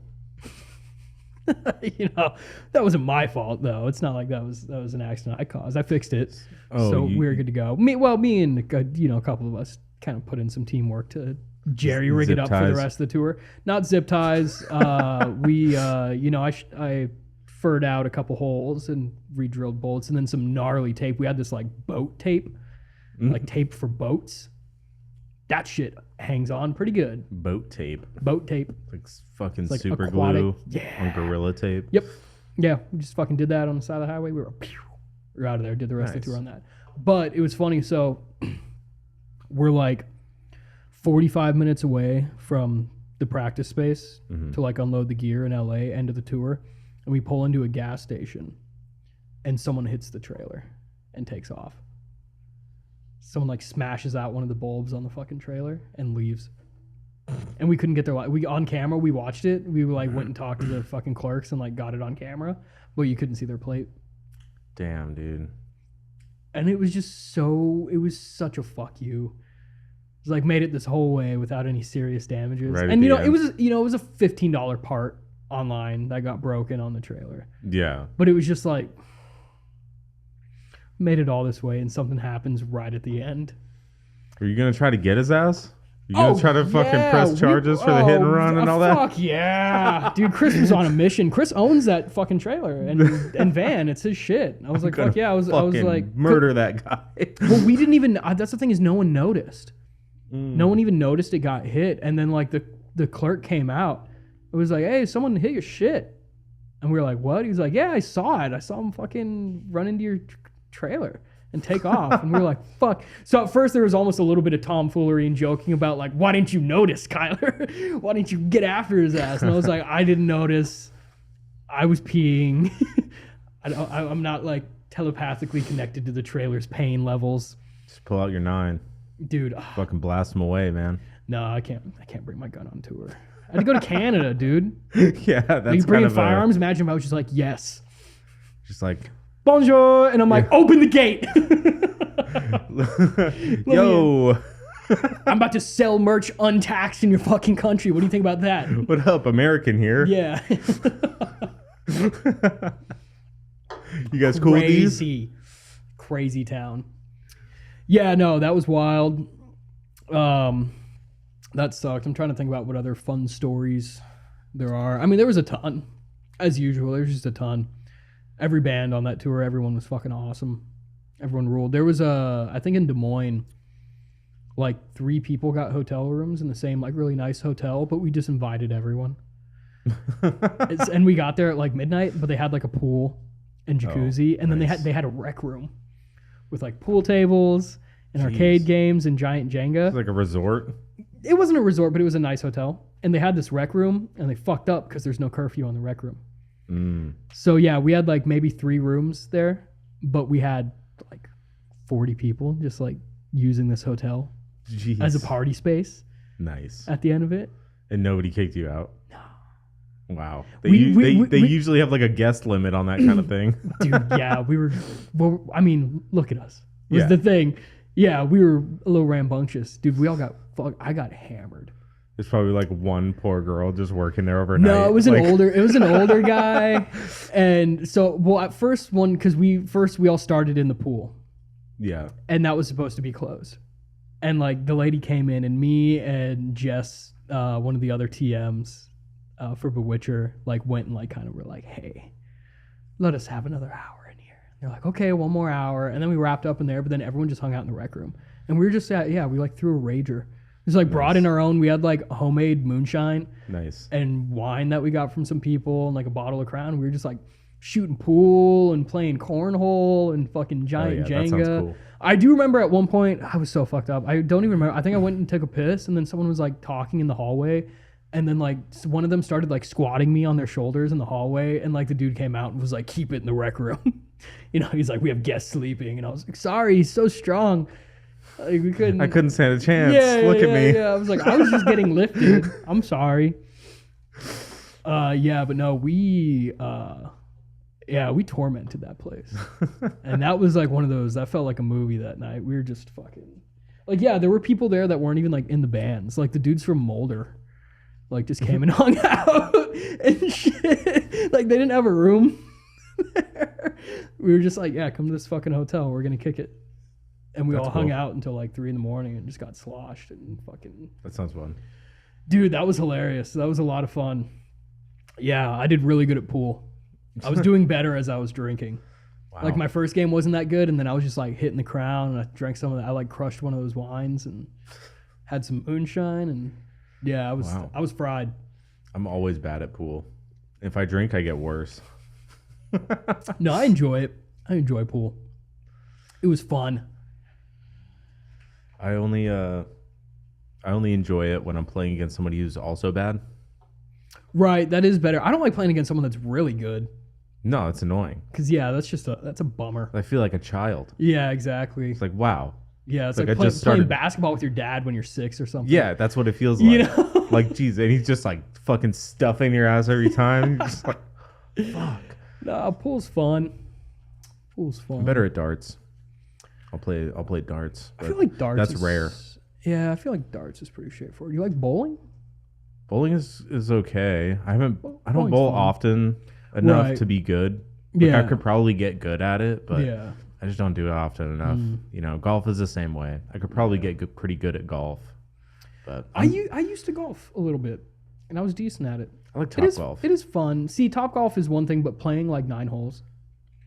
I think I would lose patience. No, it's by the end of it, I would be like, I want to go home. Like, let's fucking. You got to go with your buddies. You got to drink, dude. And the golf cart is what makes it. That's like I get excited about wrapping the hole up because I know I'm like 8 beers deep and I get to drive this golf cart to the next hole. Sure. That's what I'm excited about. I'm like, get in, boys. Dude, yeah, I'm just telling you how I am. Maybe I'm an outlier. Like I get fucking. I don't know. I don't think I've been to Topgolf. I've just been to like driving ranges. Like, never been to a Topgolf? No. Dude, we got to go to Topgolf. It seems like a gimmick. Isn't it like expensive? Dude, it's fun. All it's right. fun though. There's beer. You can stand there and drink beer and get bar food. All right, let's go. They have a buffalo chicken dip that's fucking delicious. Are they open? Oh, right now? Yeah. No, they're not open. Let's do a pod. Actually, they might be open right now. I don't know. They're probably open for another couple hours. Let's do a pod at... All right, hold on. We'll be right back, guys. Topgolf. You can come back. We're just like hammered. We're like on the range. Yeah. Like, oh. So anyways, no, that's a good idea. Check out this drive. I feel like people have done podcasts whilst golfing. Podcasts are like, there's like a whole weird market to it now. There's like David Lucas does fishing while like he always goes out and he like fishes while he's doing a podcast. That's really cool. Seinfeld. What'd be funny is we go up to Table Mesa and we go shooting for a podcast. That would actually be really bad. Yeah, you just blow everything out. Terrible. The mix is ruined. Yeah, it's just wind the whole time and dust. And just us yelling at each other. Gunshots. Yeah. Yeah. That would be a great podcast. I think it'd be fun. Maybe a better YouTube video. Do it for the TBS specials. Dude, I fucking know a guy who has like 500,000 subscribers that is like one of those gun YouTube channels. That's cool. Out here. Yeah. He just like goes out to the white tanks and he has like all sorts of hardware. He's fucking super cool.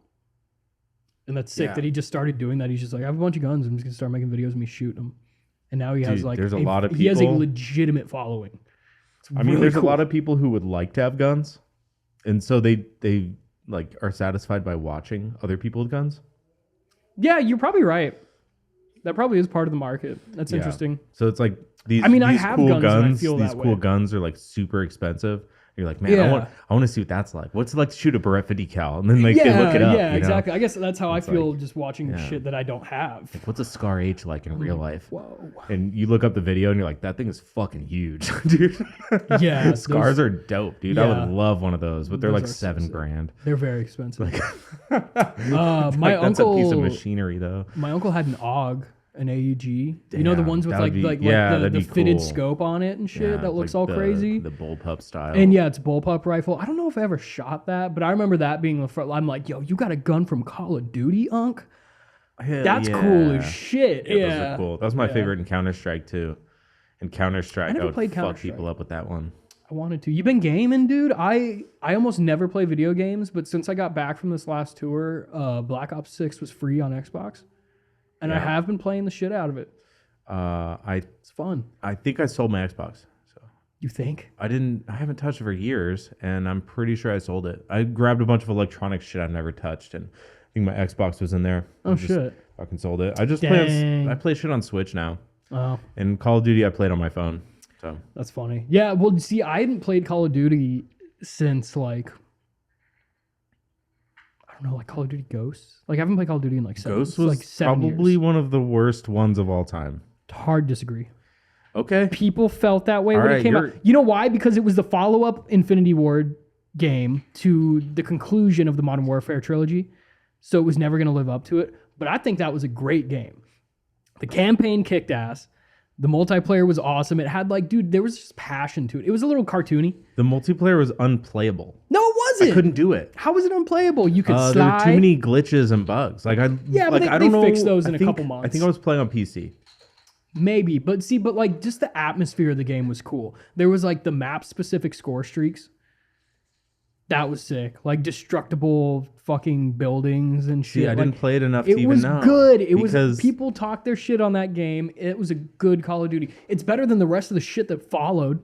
All right. What the well, one after that was Advanced Warfare, and then I stopped playing. you can have your shitty opinion. I can have mine. Okay. That's crazy. You don't even, you play Advanced- Call of Duty I thought mobile, I dog. thought Advanced Warfare was fucking sick. Advanced I like Warfare that was one. very good as well. And Also a that good one- game. That one taught me that you actually need a button on the bottom of your controller to jump. Yes, yeah, that's when I Because- started playing with paddles. Yeah, too. because with Yep. Advanced Warfare you have to fly and aim. Yeah. You can't hold down the A button That was a and good aim. game. I played the shit out of You that know? too. But it's when that was the downfall of like the golden era of Call of Duty because Everyone they hated started it. doing the pay to win. Because you could pay yeah, for those they- crates, and then it wasn't just like skins and They shit. had guns that They had weren't guns available. that had like different that were like full, just like crazy damage or like crazy Yeah. accuracy and shit. And like it was fun to grind to get those, but the people that just paid to get them, it was like annoying. And then yeah, from there I stopped fucking playing. What was laser after gun. that? Black Ops 3, and then everything that followed from there, I was out. I was like, these suck. Black Ops 3 was Yeah. all right. I think I played that one a lot. I played the zombies in it. I didn't get into the multiplayer too much. never That's played when they started zombies. having like specialists, and it just didn't feel like I never Call of Duty played to me zombies. anymore. You never played zombies? It's so good. I never got into it. See, I started playing zombies like World at War, like Nostra and Toad Yeah. and shit. So I same thing. I fell out of It's love with it too, the last few it's years. too grindy. The new stuff is good. It's round based again. The Easter eggs are kind of they feel like cool and cryptic like they used to be. I don't care. I don't care about any of that, dude. What do you play on mobile? I just want to shoot other people, dude. I just want to go around and shoot Psychopath. the other. I want to play hardcore mode on the internet, and they don't even do that all the time. It's only like every couple weeks they'll add a hardcore mode. on You the mean where mobile. like the damages or like the Yeah, health is where low there's and like stuff? no HUD, no That's what I play. nothing, and it's just I play fucking hardcore. like low damage, Yeah. high Yeah. damage, low Yeah. health. You know, Dude, I was being such a cunt the other day playing that shit. I was running like an LMG with a suppressor and a thermal sight on hardcore. yeah. I heard hardcore mode on Black Ops 6 is fucking dumb. No, it's really good. Because I've been playing it more people than just regular. Drop with Yeah. LMGs. Like I've Oh, watched yeah, videos. I was being terrible. I watched was videos being of a people sweat. just hip firing the LMG, just Yeah, walking through. I was being a dirty little bitch, Yeah, but I got that KD back up, bitch. Yeah, no, I've been playing that shit again, and it's been fun. Black Ops 6 has been cool. I yeah, enjoyed that's it. good. I think it's their first solid game. I haven't played the last 5 just because they looked like shit. Yeah, and I didn't like that. And like Warzone, I don't like battle royale style games. I tried Warzone. And I was like, not into it. I was trying to play with Attila and like Steven and Art. Yeah. I was like trying to play with those guys for a little bit, but I just can't do it. It's too They big. got a new thing going on, right? The band has once again evolved. It's Attila, Dan, and Luis. Okay, cool. And they need a bass player. You should do it. I can't play bass. Why not? Because I'm dumb. Oh yeah, me too. Well, I guess that doesn't matter. Whoa! I don't know. I've seen some damn good fucking bass players. Oh no, dude. That's what I mean. Like, I'm not good enough for that. Yeah. I might be able to learn like hot cross buns. Hot cross buns. See, that's where I gotta start. Dude, I can't play. I don't have the dedication. I'm not gonna sit there and practice. I'm just not. Yeah, that was a big goal of mine. It's really hard for me to find the time anymore. I'm just not that guy. Like, there's people that can sit there and grind 100 hours on an instrument. Yeah. I'm not gonna sit there for 3 hours and play guitar. I'll pick on it for like a half an hour and be like, okay, time to go do something else. Yeah, you know, that was fun. Yeah, I've never had the dedication for it. It's not like I'm gonna be the master at this fucking instrument. Like, I don't. Yeah, training vocals was easier for me because I just like did it in the car. Yeah, when I was driving. Yeah, I like stuff. singing. Yeah, it's I'm pretty good easier. at singing. Yeah. Like, you've heard me sing. Like, Yeah, I can sing pretty well. Yeah. I just have no purpose, so I don't. There's no purpose for me singing, so it's never like gonna change. I was thinking about maybe trying to find some people who want to fuck around with a doom band, and I'll just do like the cleans with the hallway reverb. See if I can do that. I'll learn with bass for a cleans. doom band. Yeah, because that dude. seems relatively simplistic. It's like Day Tripper. They all learn their instruments for that shit. I love them for that. I love the Day Tripper lore. We'll try to make like the arch enemy of the Day Tripper, like the evil one that like will be like their anti. What are we gonna call it? Night Stalker. I don't know. No. That's already a band, I bet. I'm sure it is. It's also a serial killer. See, I'm trying to think of like what's funny, what's not tripping. I don't know. And I'm thinking of like the literal sense of tripping and falling over. Night faller. I don't know. Night balance. I don't know. Night lifter. See, sometimes you have an idea and you think it's going to go well. Night lifter. There you go. Right there. Could work. Night. Night. Kind of a good name for that. We are night. We are night. Time to go. Perfect, dude. Time to go night. Awesome. And it's just like super like slow, boring, put you to sleep music. Night. That sounds fun. You're the bass player. You're the only person who plays. Yeah, and then we'll get another bass player. No guitars. 2 bass players. So actually, it's kind of... See, now we're cooking again. That was a good idea. And you can do synths. Synths? Yeah, do the synth. Yeah. That'd be fun. And I'll sing a lullaby. Night. Night. Put the crowd to sleep. That's my goal. Every single self-titled show. album, Night. Night by night. We play after the headliner. Day and night. We do a cover of Kid Cudi too. God. All right, I'm not singing that one. That'd be fun. Hell yeah! You mind if I have another one of these beers, Chief? Yeah, dude. You want? Where are we at? You want to pause it real quick and crack a beer, and then get back? We're at an hour 20. Yeah. Let's do a little more. Break real quick. Let's do a little more. All right, now that we've got our beers. This is beer. I gotta call my mom before I drink this. Make sure it's okay. Is that all right? That'd be sick to just do. I just called my mom on the pod. Eventually, I want to have it set up to where we can do whatever we want. Like, I want to. That'd be kind of funny. I want to get a third camera so we could like show the TV over here, you know? Right, yeah. I remember we tried fucking around with that last time. It felt a little choppy. Yeah, we were trying to show your truck and it was all small. Yeah, my truck's very out. big, first of all. Don't call my truck small.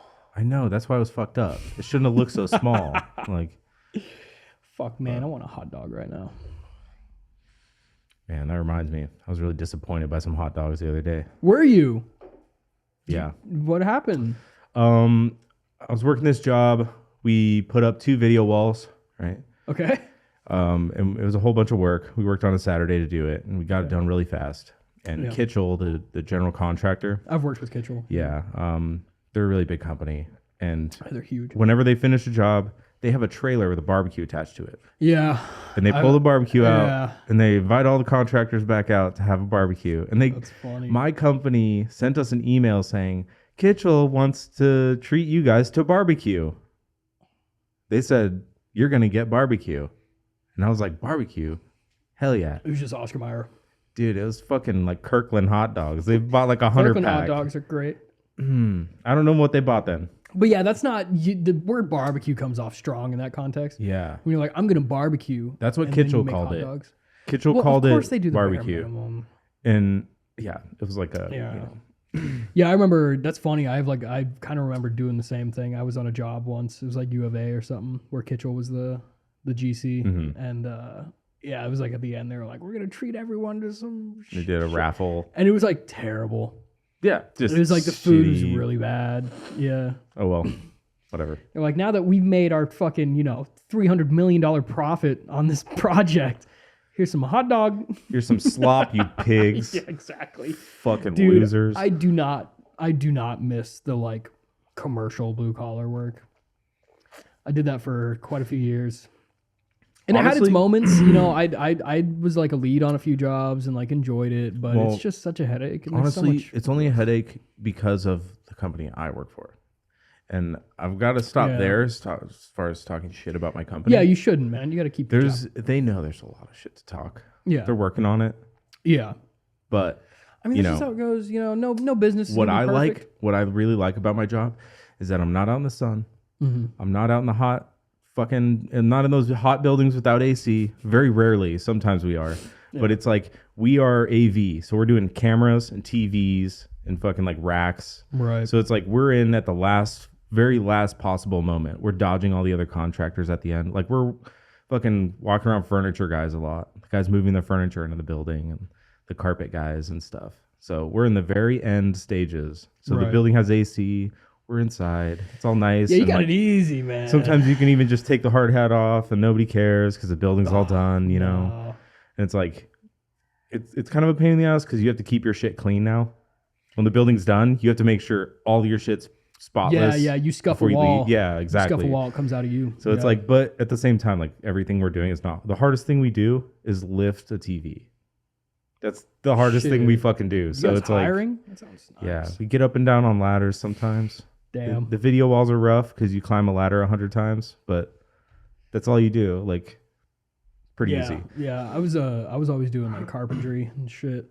Fuck that. So and it was like there was early stage stuff and late stage stuff. I'd be in buildings at both phases I hate being on my knees. most of the time. Yeah. I got really good at it because I had a bad knee for a while. My LCL was giving me a lot of issues. But I just stopped wearing knee pads. And I conditioned my legs and my knees to just like grow the fuck up and be a man. And now they're fine. Yeah, I feel like if you use knee pads, you're unstable. Exactly. One, you're unstable. Two, you roll around on your joints.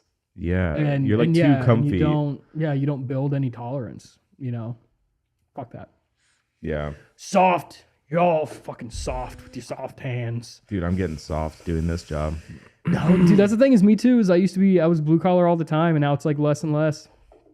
It's like the more I do the tour stuff, the less I'm home to be doing the Yeah. contractor shit. And it's been harder to get the work the more I'm on the road. It's been kind of come and go. But at least I still have my skill sets and shit. Yeah, Like, I those mean- aren't going anywhere. Yeah, exactly. So the skills are nice. It's a good thing to have. Yeah. You can do a hell of a lot more than I can. I know how to pull up TVs and like I could set up cameras and Yeah. fucking run video over Ethernet cables. Yeah. Ooh. I've done like full builds as a Yeah, solo you contractor. Fucking build out entire rooms and Yeah. fuck that. I can't do Framing, that. drywall, conduit. I've done electrical stuff now too. I can do electrical. Conduit. Cabinetry, flooring. Yeah. Glass install, shit like that. That shit sucks. I'm like, I don't need I've done a any lot of of that. goofy shit. Metal work. I don't have like my own welder. I've never like welded, but You never I've welded? been a part of that. No. I think I ran like one at my buddy's house once. And I just like tigged like a bolt onto something for fun. You're just like, let me try. Yeah. Exactly. That's how you learn shit. I've never even tried. That's how you learn shit. I've never had the I want opportunity to to get try one. welding. It's pretty straightforward. Takes a lot. I mean, it takes practice. to get like clean welds. But yeah, if you fucking weld something to something, I could probably do and it. you do it the right way, it's gonna hold. I'm an artist. Cool. I've got like those artist, detailed oriented. I could do it. Yeah, we'll see. I could weld. Yeah. I'm usually pretty. I can pick up things pretty quick. I believe it. Yeah. I like learning new stuff. It's pretty fun. I'm the same way, dude. That's the thing is like the tour management stuff. I've been doing that for like a year and a half, like 2 years. 2 years realistically. And it's like I'm doing some pretty nice. I get pretty high regards, it's nice. Yeah, that's awesome. Cool. I see the stuff you post and like where you're going and stuff. Like it looks cool. Yeah, I'm excited. Wow. Yeah, it was cool. I remember specifically on the last day, the last show of the Skeletal run. After the show, I got an email from the promoter, just being like, "Yeah, hey man, fucking congratulations on the tour." And I think I only worked with this promoter one other time before, but he was just like, "You're a fucking pleasure to work with. Anytime I see that you're the person advancing for these bands, I know it's going to be a smooth show, and like look forward to seeing you again." And that was just like right at the end of the tour. That felt so good. Nice. To be like, fuck yeah, dude. Like, not only are the bands happy with me, but promoters are happy with me. The clients and everybody. It's fucking awesome, dude. That's it cool, feels man. good. Yeah. Yeah. It's cool. It's cool to just work with something that you're passionate about too. Like, I don't have to put on a face. And like I don't get grumpy and shit, dude. Like, if I'm out on the road and like shit's hard or it's a bad day, I just like take a second to be like, yo, I'm here. Yeah. Like, I'm in Chicago right now. And I'm with these awesome bands, and I get to hang out. I'm like in this green room, drinking a beer, just like enjoying fucking life. You could be me. It's kick ass. Trapped in Phoenix, working a full-time job, hanging TVs and cameras, running some bunk ass podcasts, hanging equipment that are way more expensive than I'll ever be able to afford. I hung a TV on a wall. This TV was $20,000. Why? Because it was a glass panel. That's a nice car. It was a glass panel that was like a couple millimeters thick, and it was for color correction on video. So it had these really precise fucking LEDs in the glass. Like it was for color correction, and that's what they described to me. And we had to use like fucking RG6 cable with BNC connectors, and we had to run 2 of them for like all the data that it took. Like that's kind of crazy. Yeah, like a weird fucking setup for yeah. And then they had a video room, like a studio room off to the side. And when you walk in there, all the walls and floor were unfinished, or they were all finished, but like there was nothing hung up. And that room echoed for like fucking 12 seconds, 15 seconds after you made a noise. You could clap and just hear it like. That's weird. Yeah, it was like, and it wasn't even that big of a room. It was like as big as this living room. But the echo would just last forever. Like that's crazy. It was weird, dude. Huh? Like just super hard walls and like super hard floor or something. Like I don't know, man. That's strange. It was really weird. I was like, they're gonna have problems in this room. Like trying to soundproof this room is gonna be hard, dude. Damn. Just whatever the shape was, I don't know. Just let the echoes ride. Like we had to keep the door closed. Because like you'd be across the hallway in another room and you'd be hearing the echo. And you're like, it's driving me crazy. That's fucking nuts. What the fuck? Like set your drill down. You can hear it in the other room. Like, yep, close that. But yeah, you just hang this fucking incredible equipment that's like way overpriced and way overkill for all this shit. Dude, I went to a little training room and we had to install like a new system in there. So it was like 2 projectors, one on each side. And there's like a podium in the middle so somebody can do training sessions. All the desks had 2 computer monitors each station. So it was like this huge training room. Well, it was like a medium-sized training room. It wasn't huge, like a auditorium or anything. But we had to hang 10 microphones from the ceiling. Like 10 mics for this little room where nobody's going to be talking. They're just listening to the instructor. Like, and fucking 8 big-ass pennant speakers. Like tall teardrop-looking speakers in the ceiling. Like from like wooden beams. We had to get a 12-foot ladder up there and like hang these speakers from the beams because it was all open ceiling. We had to hide all the wires and it's like overkill systems for SRP. Training room for SRP. It's just like a training room. That's wild, man. That's so out in crazy. Santan. Dude, they have so like in the much middle money. of nowhere, dude. Like way the fuck out there. They have so much money. I've learned to be so frugal. I'm like not after wealth or nice things anymore. Dude, I mean, if you have an love a LLC frugal though, lifestyle. and you're making a profit, Yeah, like anything you buy for that LLC, you can write off. That's true. Like, on your taxes. yeah, So it's like as soon as you have an LLC, you can start doing that. yeah. It's like even for like, you know, the handyman work that you would do. Right. Like, if you had it under an LLC, all the supplies you buy, all the fucking materials, anything you need, Yeah. tools, Yeah. fucking all of that shit. If you use your personal vehicle, you could write some of that off too. Yeah. It just depends how much profit you make, how many Exactly. taxes you're paying. That's the thing is I haven't really even been in the range of doing that with it being part time Yeah. anymore. Because I had an LLC with my previous company that was a renovations company. Yeah. It was a license bonded. Just working insurance, under the whole, them, pretty Yeah, much. and that was the whole thing. Yeah. But yeah, nowadays I'm just kind of like riding the wave. Mm. Yeah, that's what I'm doing with this podcast. Not like I make any money, but Dude, let's start doing ads. Let's fucking do an I ad want for to. Zyn. But for Zyn, Buy Zins. Zyn pouches. Do you like these? I can't handle them because I'm This a is pussy. a coffee Zin? Yeah, I'm a pussy, dude. I put one in, they fucking burn my gums. Yeah, they kind I of make me sit there, sick. I'm Can I like, have one? Oh, you can have one. I if haven't you had want. one in a while. I've been trying to get used to them, dude. I don't even know how to open this shit. What if I You have to pack line it up the like, arrows. like Tucker Carlson when he packed it on Packed a camera? Zyn. Dude, he packed a Zin and everyone clowned on him, dude. Yeah, Everyone's sure. like, you see that dork pack a Zin? That's funny. That just means he's a real man. No, he's not. I carry my gun with me everywhere.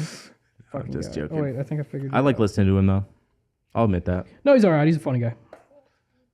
He's got some good ideas. Oh, it smells good. I like to hear him talk. He says some crazy wild shit though. I don't agree with. Who doesn't, That's for man? sure. Everyone's fucking crazy. We're humans. I can think of a couple people who don't say crazy shit. They sound say boring as crazy fuck. shit that I don't agree with. Oh, There's some people that say crazy shit that I do agree with. are you an upper decker or a lower decker kind of guy? Upper. You do upper? That's what the instructions said on the can. Oh, really? I thought it was preference. Yeah, it is. I don't I'm want to sure. read instructions. Let's do this just so I can spit it out in fucking 2 minutes. Yeah, the first time I ever tried these, I tried one of the high percentage ones and I almost threw up. I got sick. I Those like are sixes, dude. I like a coffee flavor though. That's lower, right? This is no. Oh, that's Six is the higher. higher. Oh. Get ready. Yeah, we'll see how long this lasts. It's like the chain on the roller coaster. Oh, it's like spicy coffee. Yeah, it's spicy because it's sixes, dude. I was at QT and I was like, I've never tried these before. I'll try them out, dude. I wouldn't want to try some nicotine. Maybe it'll help me work better. I don't know. So there's threes and sixes. I was like, I'll get the six. I'm not a fucking pussy. I'll get the six, no problem. I got in my van. I was about to drive back to the job site because I was at lunch, and I threw the six in, and I started getting high as I was driving. I was like, "Oh shit, this is a bad idea, dude." Yeah. God, the coffee one tastes really good, I like it. but it burns. I like the flavor, but it burns like a motherfucker. I don't like these. I don't know, and I'm addicted to nicotine. I don't really like them either. But I like nicotine. I'm gonna lower decker. Change places. Move it, see if that's better. Maybe. These Maybe are not. nasty. Hmm? I gotta tap out. Already done. Yeah. I don't get it. I smoke cigarettes. I vape. I like Zins. cigars. Cigars are the best. I love cigars. Smoke some cigars with the Bewitcher. Dude, I guys. can't wait. Dude, my until- eyes are watering. Holy fuck. My dream is to have a studio for this show where I can put ventilation in for cigars. I'd love to smoke a cigar we should every do that. show. I wonder. That'd be lovely. I bet if you had like a membership at a cigar lounge and you just asked them like, "Yo, can I set up some shit and just like have a conversation with my I'd have buddy to in here?" record. I'd have to. That's another layer Wow. of organization. Don't like, get sponsored by Zyn. That sucked. Yeah, it's starting to burn. My mouth hurts, dude. I've enjoyed some in the past. That one was not it. It tasted really good, but that was gross. Maybe I got to try some different brands because this hurts me too. Smoke cigarettes. Be a man. Marlboro 27s. No, I won't. Very I good won't. for you. I won't, dude. I They're can't. Very good for you. I can't. It's a checkbox that's still open for me. Woo! I've smoked. I had some Japanese cigarettes the other day. My buddy went to Japan. Oh, and he brought back cigarettes? Yeah. Isn't that like illegal? Absolutely. And All right, let's not name drop him. And I smoked a couple of them. His social security number and address is. And yeah, they were good. I brought a couple Canadian cigarettes back with me. Yeah. Ugh. Dude, fucking big deal. What am I gonna sell them? No, don't Yeah, do I have that. like 3 Lucy's. You go whatever. to prison. Yeah, it was fine. It was just they were whatever Belmont lights. Yeah, I wish I had Lights. the pack. They were fine. I don't know. They were cheap. I wouldn't know. I don't know the difference between cigarettes. I had a flavored cigarette from Tijuana once.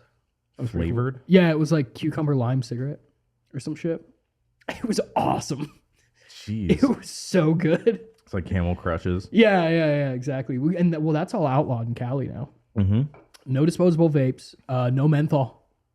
No disposable vapes? No disposable vapes. Weird. You can get like the rigs and stuff. You can do that, but they don't sell like your standard disposables. Like the containers can be disposable, right? Like the screw-on canisters? Or no? No, I don't think so. Wow. I think, well, yeah, so you can get like mods and stuff for vaping, but they don't sell like elf bars. You can get a like mod, shit but like do they sell disposable cartridges for the mods? Or is it just liquid? You can only buy I mean, liquid. well, with a mod, you just dispose of the. I can't do it anymore. Dude, that's gnarly. Yeah, you held out longer than I did. I quit on that thing quick. I might go back into it. Well, I've been getting used to them, dude. I put mine on the thing. Yeah, this is the thing is it's like an addiction. It's like the first time you smoke or whatever. You're kind of like, Yeah, I'm trying to get used to them because I wanna put a dip in and then like fucking play Call of Duty or something. I feel like it would help out. I want to get that nicotine buzz while I'm playing. Yeah. But I don't know, man. Can't handle it. That was gross. Feel like a little kid. Yeah. Well, you should not get 6s too. So 3 is like the lighter one, Yeah. then, right? Well, It's 3 and 6. I'm not buying 2 packs. I got to get rid of these first. I guess. I already paid for them. Yeah. I was thinking about trading my buddy. I was like, hey, if you buy 3s, I'll give you these ones. 'Cause I know he does 2 6s at a time. The coffee one tasted really good at first. I've never had the coffee one. Yeah, they're good. I saw all the other flavors. I was like, those look gross. I'll take coffee. I don't know. I'm a mint guy. Dude, like they had mint. a chocolate one. Ew. I would totally do the chocolate one. I don't know about that. That's what this tasted like a mocha latte. It didn't even taste like I thought it was gonna taste like an Yeah, espresso it's like coffee bean. candy. It's not like real It's coffee. not like coffee. Dude, if it was real coffee, that'd be shit. That would be gross. pretty gnarly. It's like coffee It'd probably grounds. make you shit your pants. They put laxative in it for real Yeah, effect. yeah. Just do an upper and a lower decker just so you can clear out. That's what I needed today. Gross, dude. Yo, I think my Zins Oh are my cut with God. baby laxative. I need a caffeine one. That's what I need. They make those, right? Caffeine pouches? Yeah, they make caffeine patches. Maybe. I'm pretty sure they do. Yeah. Because I like caffeine. That's always hard for me is I don't really drink caffeine when I'm home. But when I'm on the road, like coffee, Red Bulls, fucking all the time, So I like come home and I just cold turkey caffeine. Caffeine's my favorite drug. And then same. But I when I'm can't- home, I just don't can't need do it. And I'll like hibernate for like a week. I'll just fucking be like a zombie. Well, I mean, if you're like trying to recover, you don't want to be jacked up on caffeine. Yeah, Unless there's you some know- shit you got to do. Yeah, which like I gotta work kind of today. did when I got home, but I R&R'd for a couple days. But it's kind of what I did in San Diego too.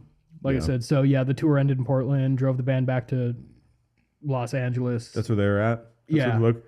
That's not where all of them live. They're all kind of scattered actually. So Rustin, the drummer, he's in Florida. Mike, one of the guitar players, lives in Denver now.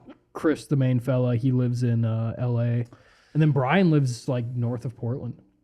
So I don't know if you could speak to this, but how do these guys practice? Do they just do it over like digitally? Do they just send each other stem files and practice like that, or? Well, they have the jam pad. They have a full practice space. So I would imagine they practice together. I think they get together for like if they have a tour, they probably get together like a week before and do Okay. rehearsals. And other than that, they probably just stay home and practice. They're professionals, and Yeah. they've been a pretty Well, good band I don't for like I don't 10 want years. to I don't want to ruffle any feathers, but I haven't had a whole bunch of professionals on this show.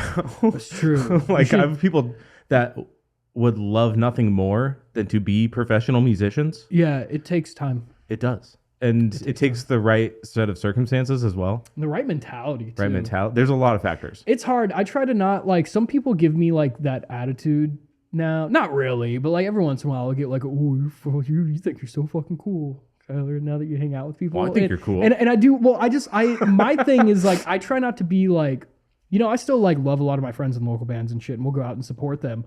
But I do see like a different kind of like ethic and just mentality that can make or break a band really doing something. Like really getting out, like really getting signed, really touring, like if you're after it or not. And then there is kind of the like, I hate to say it, but like the local band stigma and mentality that some people just get locked into. There's a wall, dude. There's a wall that you got to break through. You got to break through it, and it's a leap of faith. It is. It comes down to a leap of faith, dude. Yeah, and it's like, I think we've talked about this in the past too. Yeah. Like you asked me if like Phoenix was a good launching pad for bands, and I think it can be, but there's a mix between doing it right and getting lucky. You know, you can be talented, you can be driven, you can be a hardworking band, and maybe it won't necessarily lead to anywhere. The stars have to align. The stars have to align.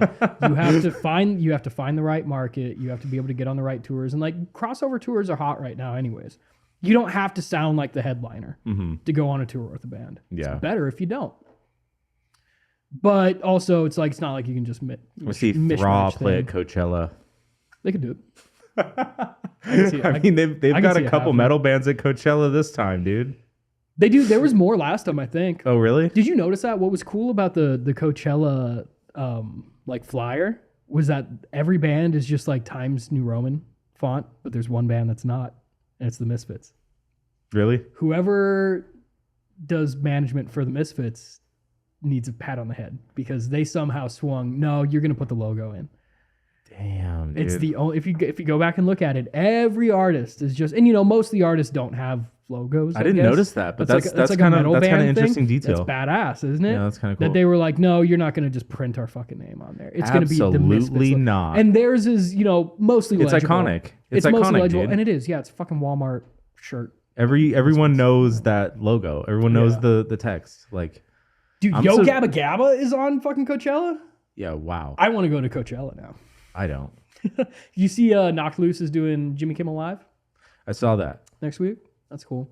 Not a huge fan, but that's a pretty typical take from that not band. a huge fan of either. But oh yeah, that too. But hey, they're doing the God damn. They're doing the damn thing. Yeah, They're just a fucking like I can't. hardcore metalcore. Like, They're like being icebreakers right now. They're fucking it's like crazy. That's a pretty big stage for such a hard band. Well, they did Coachella. Yeah, they did Coachella and they did fucking, and now they're gonna do this like Jimmy Kimmel Live. Like that's I can't crazy. I can't knock it too hard just because it's like somebody's got to do it. If metal's gonna become bigger, somebody's got to do it. That's the thing. I could, if I was in a band, and even if it was like, yo, we're like fucking underground and we're cool. Yeah, we can say no. But we got that bump. You're gonna say no? Fuck yeah, I'm gonna take. You guys want to do Jimmy Kimmel? Are you kidding, dude? They Nah. were direct support for Slipknot on their last tour. Fuck Jimmy. Yeah, that would be kind of sick. But you know what's way cooler is even getting the backlash. It's that like all press is good press thing. Yeah. Where it's like, let's say they do it and people are like, no, that was fucking lame. Everyone's gonna be talking about it. I remember when System of a Down went on Saturday Night Live. Dude, that was wild. That was crazy. And right at the very end, they did says, BYOB. No, he said, he's like right at the very last line. He said, "Why do they always fucking send the poor?" No, I think he went, "Fuck you." Oh no, actually, I feel like I just watched this clip the other day. He goes, "Fuck you!" Why the hell? You know, and it's like he did that whole thing. Yeah, they're banned now, but dude, you only do it once anyways. Get banned. Yeah, that's what's cool. Yeah, they don't give a fuck. Yeah, dude. it's awesome, dude. Like I'm all for that shit, dude. I think that's rad. They're like, "Oh, we got banned from Saturday Night Live." Oh. Have you guys heard about the Armenian genocide? Like, yeah, they got bigger things to talk about, dude. Like, dude, I love it. That's so funny. Like their whole band was based on that conflict, man. Well, like, it's crazy. The bass player, what's his name from System of a Down? I can't remember off the top of my head, but he has this like side project now with like that vocalist from Left to Suffer, which is like a like deathcore band. Like, yeah, it's like, I don't know. They're just doing some interesting stuff. Yeah, I mean, you can't do System of a Down. You can't just keep doing System of a Down. Like, they lived their time. Yeah. Let's get topical. What did you think? I'm going to fucking change the subject right now. Change it. Go ahead. Mike Tyson, Jake Paul. Oh, dude, that was totally fake. Really? 100% fake. You think it was set up? Oh, you think it wasn't? Don't be stupid, dude. Come on. No. That shit was totally fake. I've seen a couple the thing is, like, Mike Tyson's old. He had some health complications. His legs were skinny. He was looking rough. And I'm going to come out and say it, too. Jake Paul is a decent boxer. Yeah, sure. He is a decent boxer. He's a good boxer. There were times Mike Tyson just did not throw a punch. And I think Jake didn't either, though. I think Jake held back. Yeah, they both did. He didn't want to knock him out. It was totally set up. Because he would have been the actual villain if he, like, knocked out. There was not going to be a knockout. I knew that for a fact. I knew that was going to happen. I don't know if it was fully, like, staged, though. It's illegal. Okay. Yeah, good point. Like, okay. I don't know. It was interesting to watch. Like Mike Tyson's contract was you don't get paid $20 million unless you go 8 rounds. So the fight went 8 rounds. Like, I'd fucking do it. Yeah, dude. I mean, I'm not calling either of them a piece of shit. I'm just saying boxing is now WWE. Yeah, like it's not like no. Yeah, it is. I mean, MMA is way better. Did you see the scene where his son interviewed him? Yeah, and he turned around and kisses him on the cheek and he walks off his ass out. Yeah, I saw that live. I lost my shit. Too. It was funny. It was funny, but that was on purpose. Like that's the back scenes of WWE. You know, you're right. I hate the walkouts where the guy comes out with a bat and like hits the midget. You know, it's like that. Yeah, dude, like the walkouts for boxing are getting pretty punishing too. It's annoying when you have like a rapper walk out with you and they're like lip syncing a rap and walking next to you. It's obnoxious. The first fight was terrible. The other 2 prelims were really good. Yeah, I like the other 2. I watched the other fight. I didn't even watch. I didn't watch fights. The Mike Tyson Jake Paul fight. I watched the one before it, and I was like, that was a cool fight, and I went to bed. Dude, that gal got robbed. I know. Yeah, and her eyebrow, dude. Oh, that was hard to watch. Yeah, that was pretty. That wasn't staged. That poor girl got fucking ripped. No, none of the other fights were staged. The first one was obnoxious though. It was like a comedian versus an actor, and they were like, it was a terrible fight. Yeah, they don't. Neither of them were good fighters. They were jerking around. The one guy like humped him. Yeah, it was fucking stupid. I was like, oh, this whole night's gonna suck. You know what also sucked is like the commentating. The commentators were terrible. Yeah. They were so obnoxious. I was like not really paying attention to that. It was rough. I don't know. I'm not super into like boxing, so. You know, I like it. It's what I used to do just because I'm not much of a grappler, so I didn't do MMA. Yeah. It's a good sport to practice. But yeah, in terms of watching it, it's like MMA is just so much more entertaining. Yeah. So much more raw. I love watching MMA. Yeah. I love watching those fights. It's better. Yeah, that was an interesting event. Yeah, I think it was fake to see take place. So I don't know. I don't know who was going to win because like I just didn't know that, but I knew that it was just gonna be some bullshit that was just totally for money. Yeah, like the whole setup was all marketing. Like none of it was real. Oh yeah, dude, they made so much. The whole like face off where he slapped him. Like what a fucking no. Like, see, that was all... he like barely stepped on his toe. Yeah, did you see that? He stepped on his toe and then he slapped him. Like it's hard to do. On barely fucking slapped him. I think he slapped him. I think he really slapped him. Sure, but obviously, yeah, they like met up before. But it wasn't like the fucking like the slap competition kind of slap. Mike Tyson would have knocked that fucker out if he was trying. You think so? It was all show, man. He's 50. He's like, I think you and I together could take Mike Tyson. No. If you and I were together, no. You don't think so? No. I would die. Sweep his legs? He would do 2 punches and we'd both be dead. Nah. I'm not trained. I've never really, 60. Like, I haven't taken very many hard hits to the face. So Mike Tyson would fucking kill me in one shot. Yeah. I just don't have that conditioning. You know what I mean? Like, what if we trained for 10 years? And then Mike Tyson was 70. Oh yeah, we'd kill him. Yeah, if I had that's the fantasy I'm living. I'm talking about right now. I'd be dead. Like I don't care how old that guy is. He knows how to punch. I don't know how to take him. So yeah, that was definitely an interesting. I saw an MMA match. It was like some bullshit exhibition where this dude who was like overweight, had like no fighting experience or whatever, fight these 2 chicks who are like trained MMA fighters. Oh, dude, I went down this rabbit hole the other night with my friends. We were watching all those. And he fucking rocked that match. Yeah. Like have you seen the like the strength difference was not there. Have you seen the really big guy fight the 2 little dudes too? Yeah, I saw that one. Like those are funny. Yeah. Like those are interesting. You ever watch Street Beefs? No? No? No. Dude, it's like the backyard fights. Oh, is that where they they set have? up the plywood? Yeah, yeah, That's yeah, their yeah. name stenciled on the plywood and Dude, shit and behind them. there's this one guy. Fuck, what's his name? He does like the drunken boxing with the button-up shirt or whatever. No, it's this like anime dork, right? Oh, his name is Death Sentence. He goes, he wears like the Naruto. Oh, shit. right, yeah, He I've goes, seen this guy. I am Death Sentence. He loses all the time. And he always goes like, yeah, wow, and like jumps at the guys and then like hits like this and shit. But he like kind of wallops the shit out of people just because he's an insane person. He's unpredictable. And heavily autistic, and he's so cool. And he's fucking hilarious. I love watching his fights, man. He's crazy. He can never keep his mouth guard in his mouth because he's always going, he's showing and shit, you know? It's insane. It's so funny, man. Yeah, I some of love those watching fights stuff are like that. some of those fights are okay, but then like I see some of them where it's just like, what am I even watching? Like this is so ridiculous. Some of them are rough. Somebody's just dancing around like. There's an old guy called Vice Grip that did a few fights, and it's sick because he's like 60 or whatever, and he comes out and he has like catchphrases. He goes like, I'm Vice Grip and get off my lawn. Or, you know, he's like, I'm Vice Grip, why I oughta.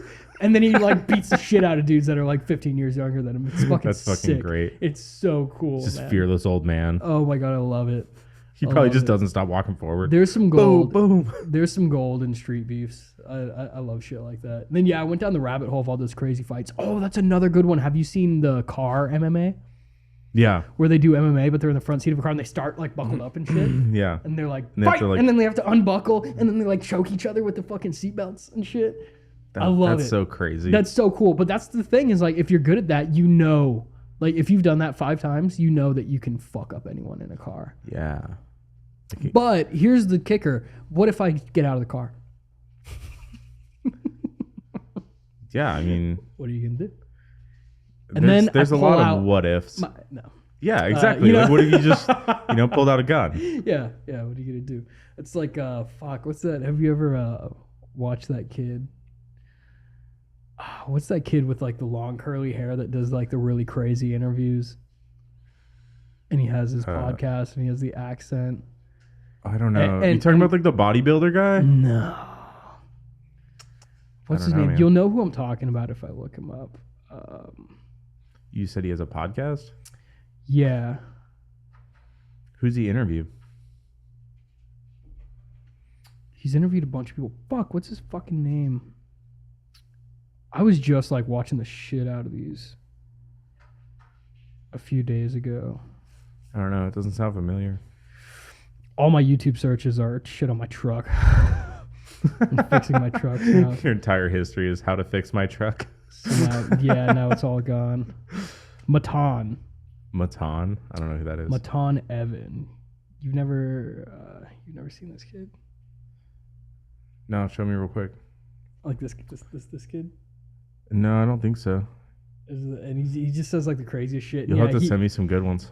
Dude, oh my god, he's so funny. He's like 18 and he's just like super smart and he does these crazy ass interviews and he did one with who was it?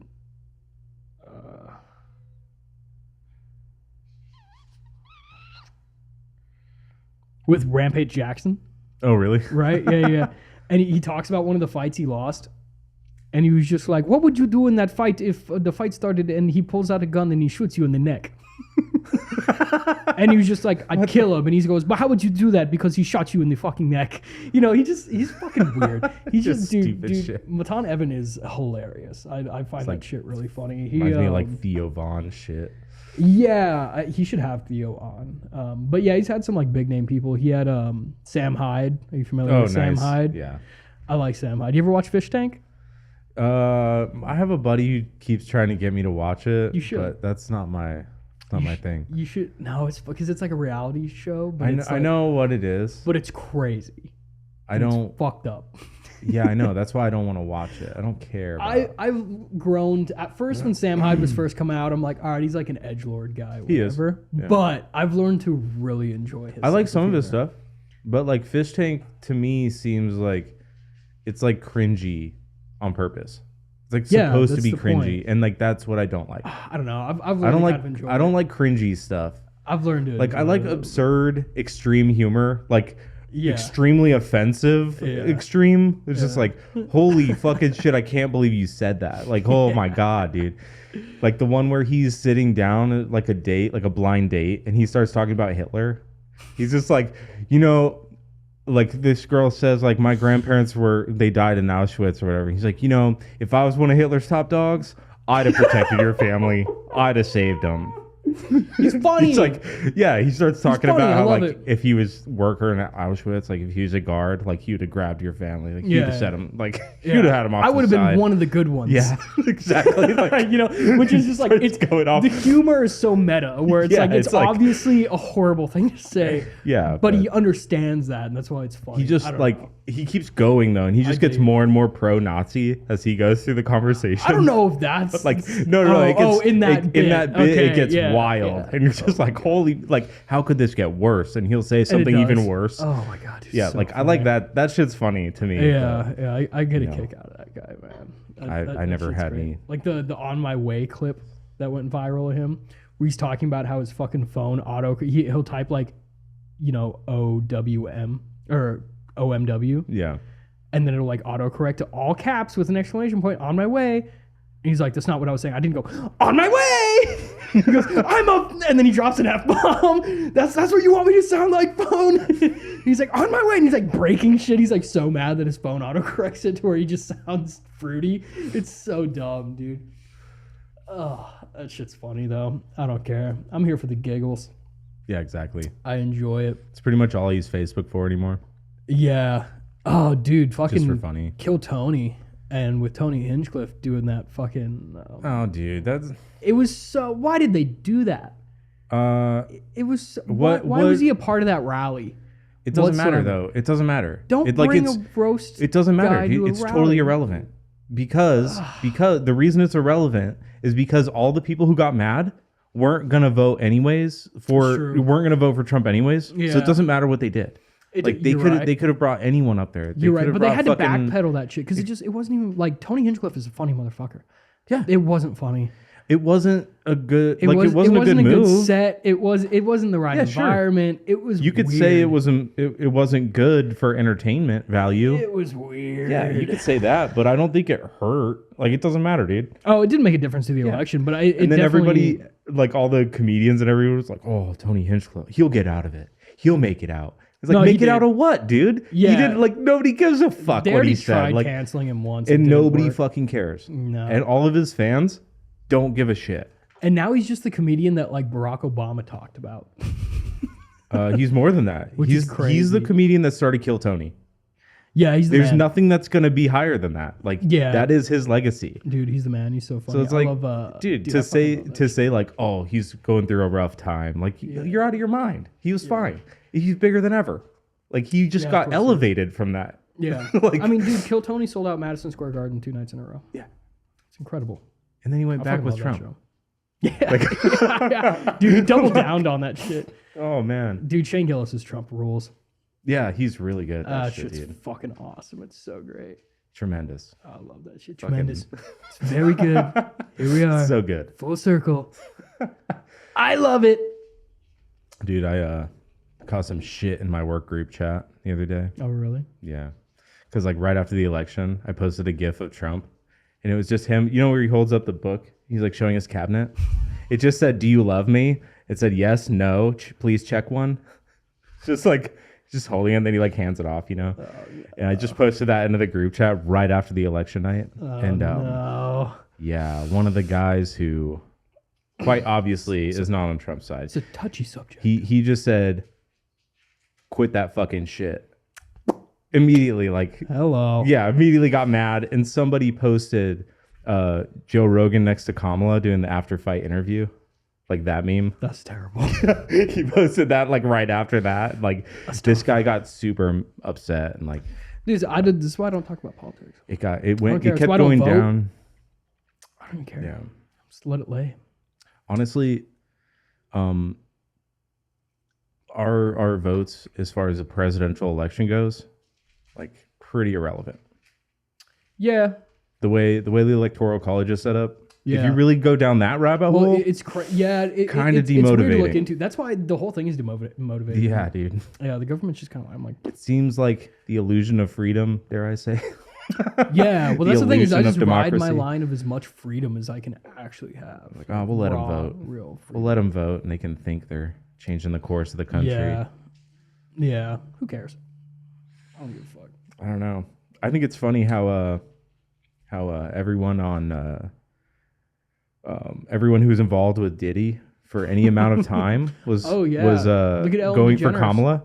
Yeah. Was like huge Kamala supporters. Like, please God, don't let Trump get. Dude, so Ellen, like, holy shit. I saw something just like today about Ellen DeGeneres leaving the country, and like she's trying to like, or people are trying to phrase it as like, well, she said she would if Trump was elected, but she's like dyed her hair and is like trying to live underground, and it's because she's like kind of involved with some of that shit She was with like Epstein, very heavily and involved with all of Diddy, it. and yeah, it's like, yikes. Yeah, she was in the circle. That's the shit I try to pay attention to. That's the shit I'm kind of like, what's going on? Dude, there's a in lot the of that world? going on right That's now. Scary. Yeah, I mean, look at fucking Jamie Foxx. Mhm. He did like a stand-up special where he, like, from before all the Diddy stuff came out, where he made a joke about how Diddy was trying to poison him because of the shit that he knew. I don't think that was a joke. No. I mean, you got Denzel on record That's saying, "I don't mind going to Diddy parties; they're nice, but no, I don't mind going to party like these high class parties or whatever. But as soon as Diddy shows up, I'm out. Yeah, I leave. it's When Diddy crazy. arrives, I leave. That's what Denzel said. Like, That's so scary. oh man, like nobody thought to, you know, You know what I love about the modern world, though, is no matter how severe and real and scary a situation is, the meme culture is going to get it. Diddy's become a very good meme. yeah, I saw a really funny clip that aged poorly. It was the Ellen DeGeneres show where she had like 12 like sick or disabled children on her show. And then she's like, I have a surprise for you guys. And P. Diddy walks out. that's pretty good. And they're all like, yeah, it's Diddy. P. Diddy. That is aged like milk. Justin Bieber is like following him, like holding his pocket. Dude, I've seen stuff about that with Bieber and stuff. Dude, I've seen like videos of them interacting where Bieber's obviously very uncomfortable. Oh yeah, dude. And like there was a video where like Diddy was trying to feel him for a wire and stuff. It's crazy. That's fucked up. It's wild. And people will be like, you believe in conspiracies? Fucking Dan Schneider's in the background. Hey, fucking unreal. We're going down a rabbit hole. Let's talk about music again. Music, huh? What's your favorite Diddy song? He's got some good ones. I don't know, man. I was never really into that. No? No. Never really into to Chris Brown. Diddy. Same type of music. Just not into it. What about... Dude, I was a weird kid in high school who was still listening to like Metallica and Iron Maiden. That does suck. Yeah, That is lame. I was a lame kid. That's pretty lame. Mm-hmm. Yeah. Everyone else was listening to all these fucking bangers. I was like, you guys listen to this shit. I got Metallica. I'm good. You know what's coming back around? Remember when Skrillex was cool? Remember like 10 years ago? I remember when everyone thought he was cool. Yeah, dude. Yeah, Skrillex. that time. That's what I'm talking about, is when Skrillex was cool. Yeah. It's going to make a comeback. Everything comes back around. I never liked Skrillex. Really? Yeah. That's funny. I liked dubstep for like 5 minutes. Same. And then I that's when found I was in like 7th grade. and then I found electronic music that was good. I was like, holy fuck, what was I doing? I don't like a lot of it, dude. I've like been to like a couple little raves now and shit. I'm like, Raves around here? yeah. No. That's what I'm saying. I keep getting told I need to go to these like festivals out of state and shit, but like I And don't, then I don't it's think only- that's for me. even then, I it's don't even only- like metal festivals, man. It's too much. I'm like, I want to be at a show for I like don't- 4 I don't- hours and then I want to go lay Well, down. that's the thing. Like, I don't listen to electronic music because I like to go to the raves and see it live. Like, there's just songs that sound good. Yeah. Like, I like the faster, fucking heavier songs. Like, there's a genre of EDM called hardcore. Yeah. You know, I like hardcore. I like Frenchcore. I like faster. Frenchcore? Frenchcore is good. It's The really fuck is melodic. Frenchcore? They use a lot of instrument samples, like accordion. Like horns? and horns and stuff. Okay, Like, that's kind of cool. That's probably dude, French quarter is really badass. You'd that's like probably it. kind of sick. They're always yelling in French, like fucking yelling, like ah, blah, blah, blah, blah. That's cool. I like Yeah, that's cool. Frenches. Dude, they're hard. They're hard, man. That's Their music what's is up. cool. That's But sick. yeah. And then there's I don't know. There's other stuff. It all comes from Europe. You know, the harder shit doesn't come from Arizona. You know, you're gonna get kids here who just Well, like. I mean, it's like shows that are. It's not like I'm going to local raves. It's like touring acts, I guess. I have no idea. There's one guy from here that I like, but I don't think he tours anymore. I His think he name got is canceled. his name is Muradic. Yeah, I feel like I've heard that name. I'm pretty He's sure. on here. I'm pretty sure. He had an episode on here. Oh, did It's he really? way early. It's like number fucking 6 or On something. your podcast? Yeah, Maybe it's a different guy then. Muradic. No, he. Was he pretty popular? Yeah, Oh, yeah, it he might made some be- good shit, dude. it might be the He's guy one of that my I'm thinking. brother's friends. I remember hearing And, there was a guy out here that was getting a lot of shows for a Yeah, he while. was And then touring he and got stuff. like, it was like something with a minor or some shit happened. No, that wasn't him. No. Nope. No, this guy's cool. Okay. He's cool. Is Cool he? guy. Yeah. He doesn't do that shit. Man, you really vouching for him. He doesn't. Like you know. Okay. I guess I don't. Never mind. I'll shut up. I'm just kidding. No, You know James better than me? it happens. Who? Jimmy? Yeah, you mean Jimmy? Of course. I Yeah, know Jimmy M. Yeah, Jimmy that M. Yeah. He goes womp womp. guy. Wub. Whoa, whoa, whoa. No. That's some cool stuff. He has a hardcore song on Spotify where he uses samples from Oblivion, like the Daedra. It's like he uses like Daedra samples. That's kind of sick. So it's like the I forgot the Daedra fucking god that is her name starts with an M. Yeah. But like her whole intro when she starts talking to you, like telling you how powerful she is and telling you the quest, like that's like the intro to the song. And then it just gets crazy. Interesting. It's pretty cool. That's what's up. Yeah, he was a good one. But that's the only fucking hardcore DJ I know. So not a lot of that going on in Arizona. Yeah. You ever listen to Two Trains? Eric Ellis's stuff? Yeah, dude. What a gangster. I saw him live. Oh, you did? You finally caught him Yeah, I saw him live. doing one of those at what, like a house show or Yep. something? Yeah, dude. Yeah, I was at the House of Ash.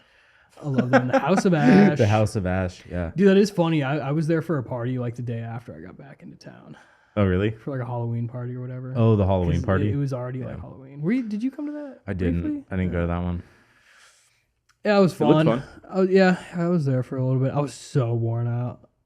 It's like Yeah. my social battery is pretty low, but I had a good time. I think I always think I good looked seeing it my up and bros. saw that there was going to be a shitload of people going. I was like, I don't really. It was pretty busy. It was a good time. It's always fun hanging out with them boys. Sometimes I don't feel like being crowded around a bunch of people. Yeah. Well, I just knew that Gavin was going to be catering it with some burros, so I just showed up and like ate a bunch of tacos and shit. Some burros. Drank some beer that wasn't mine. And I was like, someone fucking give me a ride home. I'm out Great. of here. I'm happy. Yeah, it was cool. It was like the rider was met. I am satisfied. Thank you for having me. Yeah. It was a good time. I usually just do an Irish goodbye whenever I'm there. I try not to. I do those plenty. I'll say hi to people. I say bye to people on the way out. Yeah. I'll just be like, I'll finish my beer. Like, all right, time to go. I'll just turn around and say, see you, man. See ya. Just, Hell yeah. it's whatever. Oh, yeah, dude. I don't know. I'm looking forward to this one coming up. The tour. Yeah. Yeah, even if it's just 10 days. That'll be nice. Short one. Really cool guys. It'll be sick.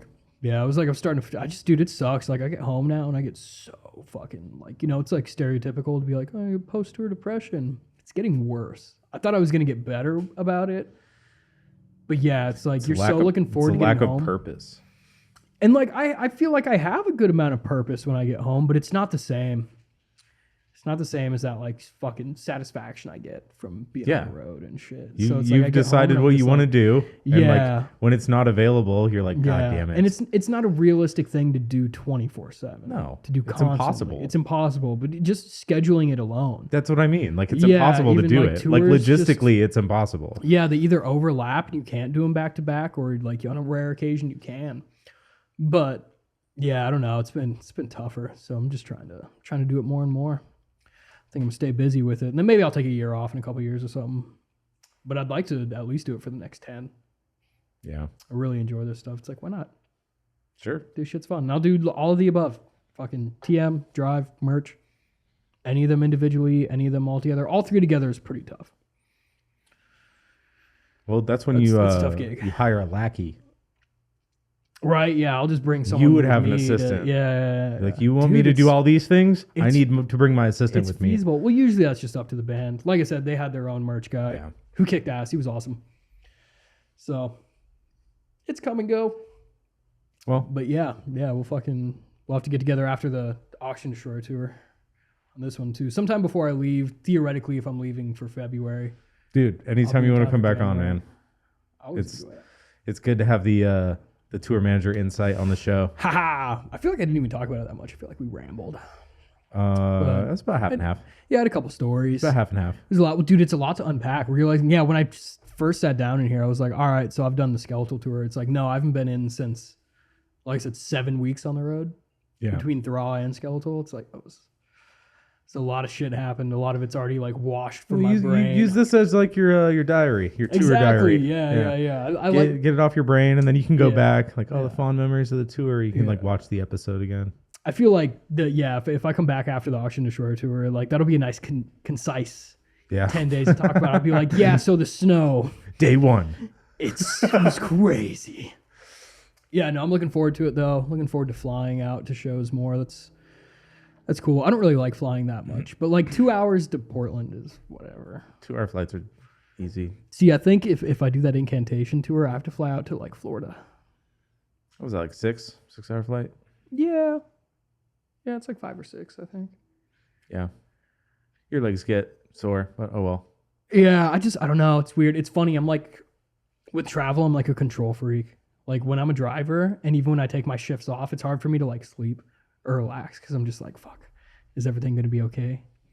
What could happen? Like I worry and shit. It's funny that I'm the same way on flights because I don't know shit about flying.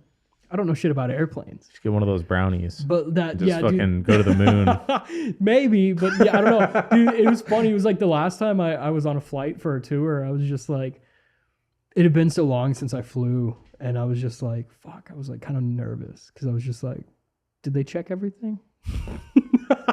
Is this a Boeing? Is this a Boeing plane? I recently, yeah, exactly. I'm like, how's the pilot doing? Does he need a break? I'm like, you need me to take over for a minute, Has man? he got mushrooms? Are you okay? Is he gonna try to Yeah. crash? I recently started watching Lost again too. That might have fueled my anxiety. That might have fueled my Dude, plane that opening anxiety. scene is so stupid. It really is. It's kind of fun. burned into my memory because Yeah, of how dumb yeah. it is, Yeah. dude. It's a Like, good show. like the plane crashes and there's this huge jet engine on the beach still running with nothing attached to it. The jet's going and some guy gets Just sucked into an Gets engine. Sucked into it, and yeah, so that wouldn't happen that way. No, it's the whole engine still working, nothing attached. Fucking dumb. That whole show is weird. It's all allegory. It's like the Old Testament. Well, I read something that the reason it kind of fell through was that was it J.J. Abrams was like a co-producer? I couldn't tell you, or man. something. It was someone like that, and they were part of it for like the first season, Mm-hmm. and he had all these like deep like, oh, all this stuff's gonna be like twists and is gonna come back around, you know. And he's like the polar bear. Yeah. Like there's gonna be a reason behind that, and then The it was like. reason was dumb. And then like 2 or 3 seasons in, he just like jumped ship. He's just like, hey, I'm not gonna be a part of this anymore. Yeah, and they he were like, quit. okay, well, can you tell us like what all this lore and like shit was gonna be about? And he was like, it was nothing. Go fuck yourself. And then they just had to piece it together. And what? Yeah, so like the twist at the end or whatever is like they're in purgatory. It got really weird. It's just like And they went back to the plot hole island. filling. They like went back to the island. That's how you know it was really fucked. Like, See, I don't even know. I've never watched it to completion. they like all escaped and they went back home and then they all started having visions and they had to go back to the island. They have to go back. Like, Is that what happens? That's yeah, so funny. it's- I've never actually finished the it's show. so dumb. The first time I watched like the first season. I was like, this is dumb. This was years ago. And then recently I picked it back up and I just stopped watching it. I haven't watched it for like 2 there's so weeks. many things you just have to take for granted. So many things that just don't add up. You're like, oh, okay, this is happening now. Yeah. Oh, right. Okay, got you. Yeah. Yeah. It's a silly show, but Whatever. There's worse. oh well. There's worse shows out there. What should we do? Should we wrap it up or do you have like should we smoke? You could wrap it up. Should we smoke? Let's wrap it up. Yeah. If I had like a normal pre-roll or something. Damn it. All right. Sounds good. I guess we'll put a ribbon on this one. Next time, I'll prepare for that. Yeah, let's do that, dude. I don't know. I might get silly because I'm rarely smoking anymore. We'll smoke it at the end. So we'll smoke at the end. Dude, It won't be like, all right, let's go light it up. The way to do it is like the last 30 minutes for me to just get silly because I get dumb on weed now. Because my tolerance has dropped so hard. So now it's like I smoke a little bit and I'll just get like glassed, man. Like I'll say the goofiest shit. I'll roll a blunt. What? It'll have a little bit of nicotine. That'll help. Yeah. We'll hit the Zen. All right. Hit the Zen again. Yeah. Yeah, perfect, man. Fucking just burn your gums out of your mouth. Well, it was fun, dude. Fucking thanks for having me on. Yeah, again. Absolutely. I'll be back around. Let's get you in that Discord. I want to see having more people on. Oh more yeah, that Discord. I wanted to say you should join it. I want to try to start another Discord just for this podcast. You should. And make it almost like exclusive. Yeah. So that like, either like previous guests could be on, and then anyone who like does a paid subscription, they'll get access to it. Do it, man. Discord's a really good platform. I didn't get it for a long time just because I'm not a fucking nerd. Me neither. But like, I'm really bad with that shit. But it's just a good platform to do something. I've used it and I've never had problems with it. Yeah. I'm just really bad at communicating like digitally. Yeah. Like virtually, I'm really bad. Dude. That's what's cool is you can set up all the like sub threads and like have it all organized. Cool, I've missed text messages. Like sick. I can't. You can still do that. I feel like I'm fucking 80 years old sometimes. Me too. Like, I get it. And like, I work with this high tech shit at work. I'm like, I don't know how any of this works, dude. You need a producer. Yeah, that'd be super nice. I just want to do the talking parts. Yeah, like, I'll schedule. I'll be my own agent. Right. And I just want somebody to do all the technical shit, and I'd be producing. so happy. Yeah. I'd be fucking rolling it. It'd be a score to have a producer that can like chip in every once in a while. I am going to try to bug Jacob Santoro about it. Oh yeah, that's cool. Yeah, he used to do Basement Dweller. Mm-hmm. I think he was. And they're not doing that anymore, right? No. So and I think cool, they were, or he was doing some stuff for a card shop, like Magic the Gathering kind of stuff. Interesting. Like unboxing videos and like he'd play a game on camera, do streaming like over Twitch, I think. But I was thinking about getting him involved in this project. Try to. He lives just up the road, man. Really? Yeah, he lives just north of me, I think. You should do it. But in one of those neighborhoods up there. But anyways, it was good having you all, man. Thanks for having me, Spencer. Yeah, absolutely. Always a good time. I'll be back. Later.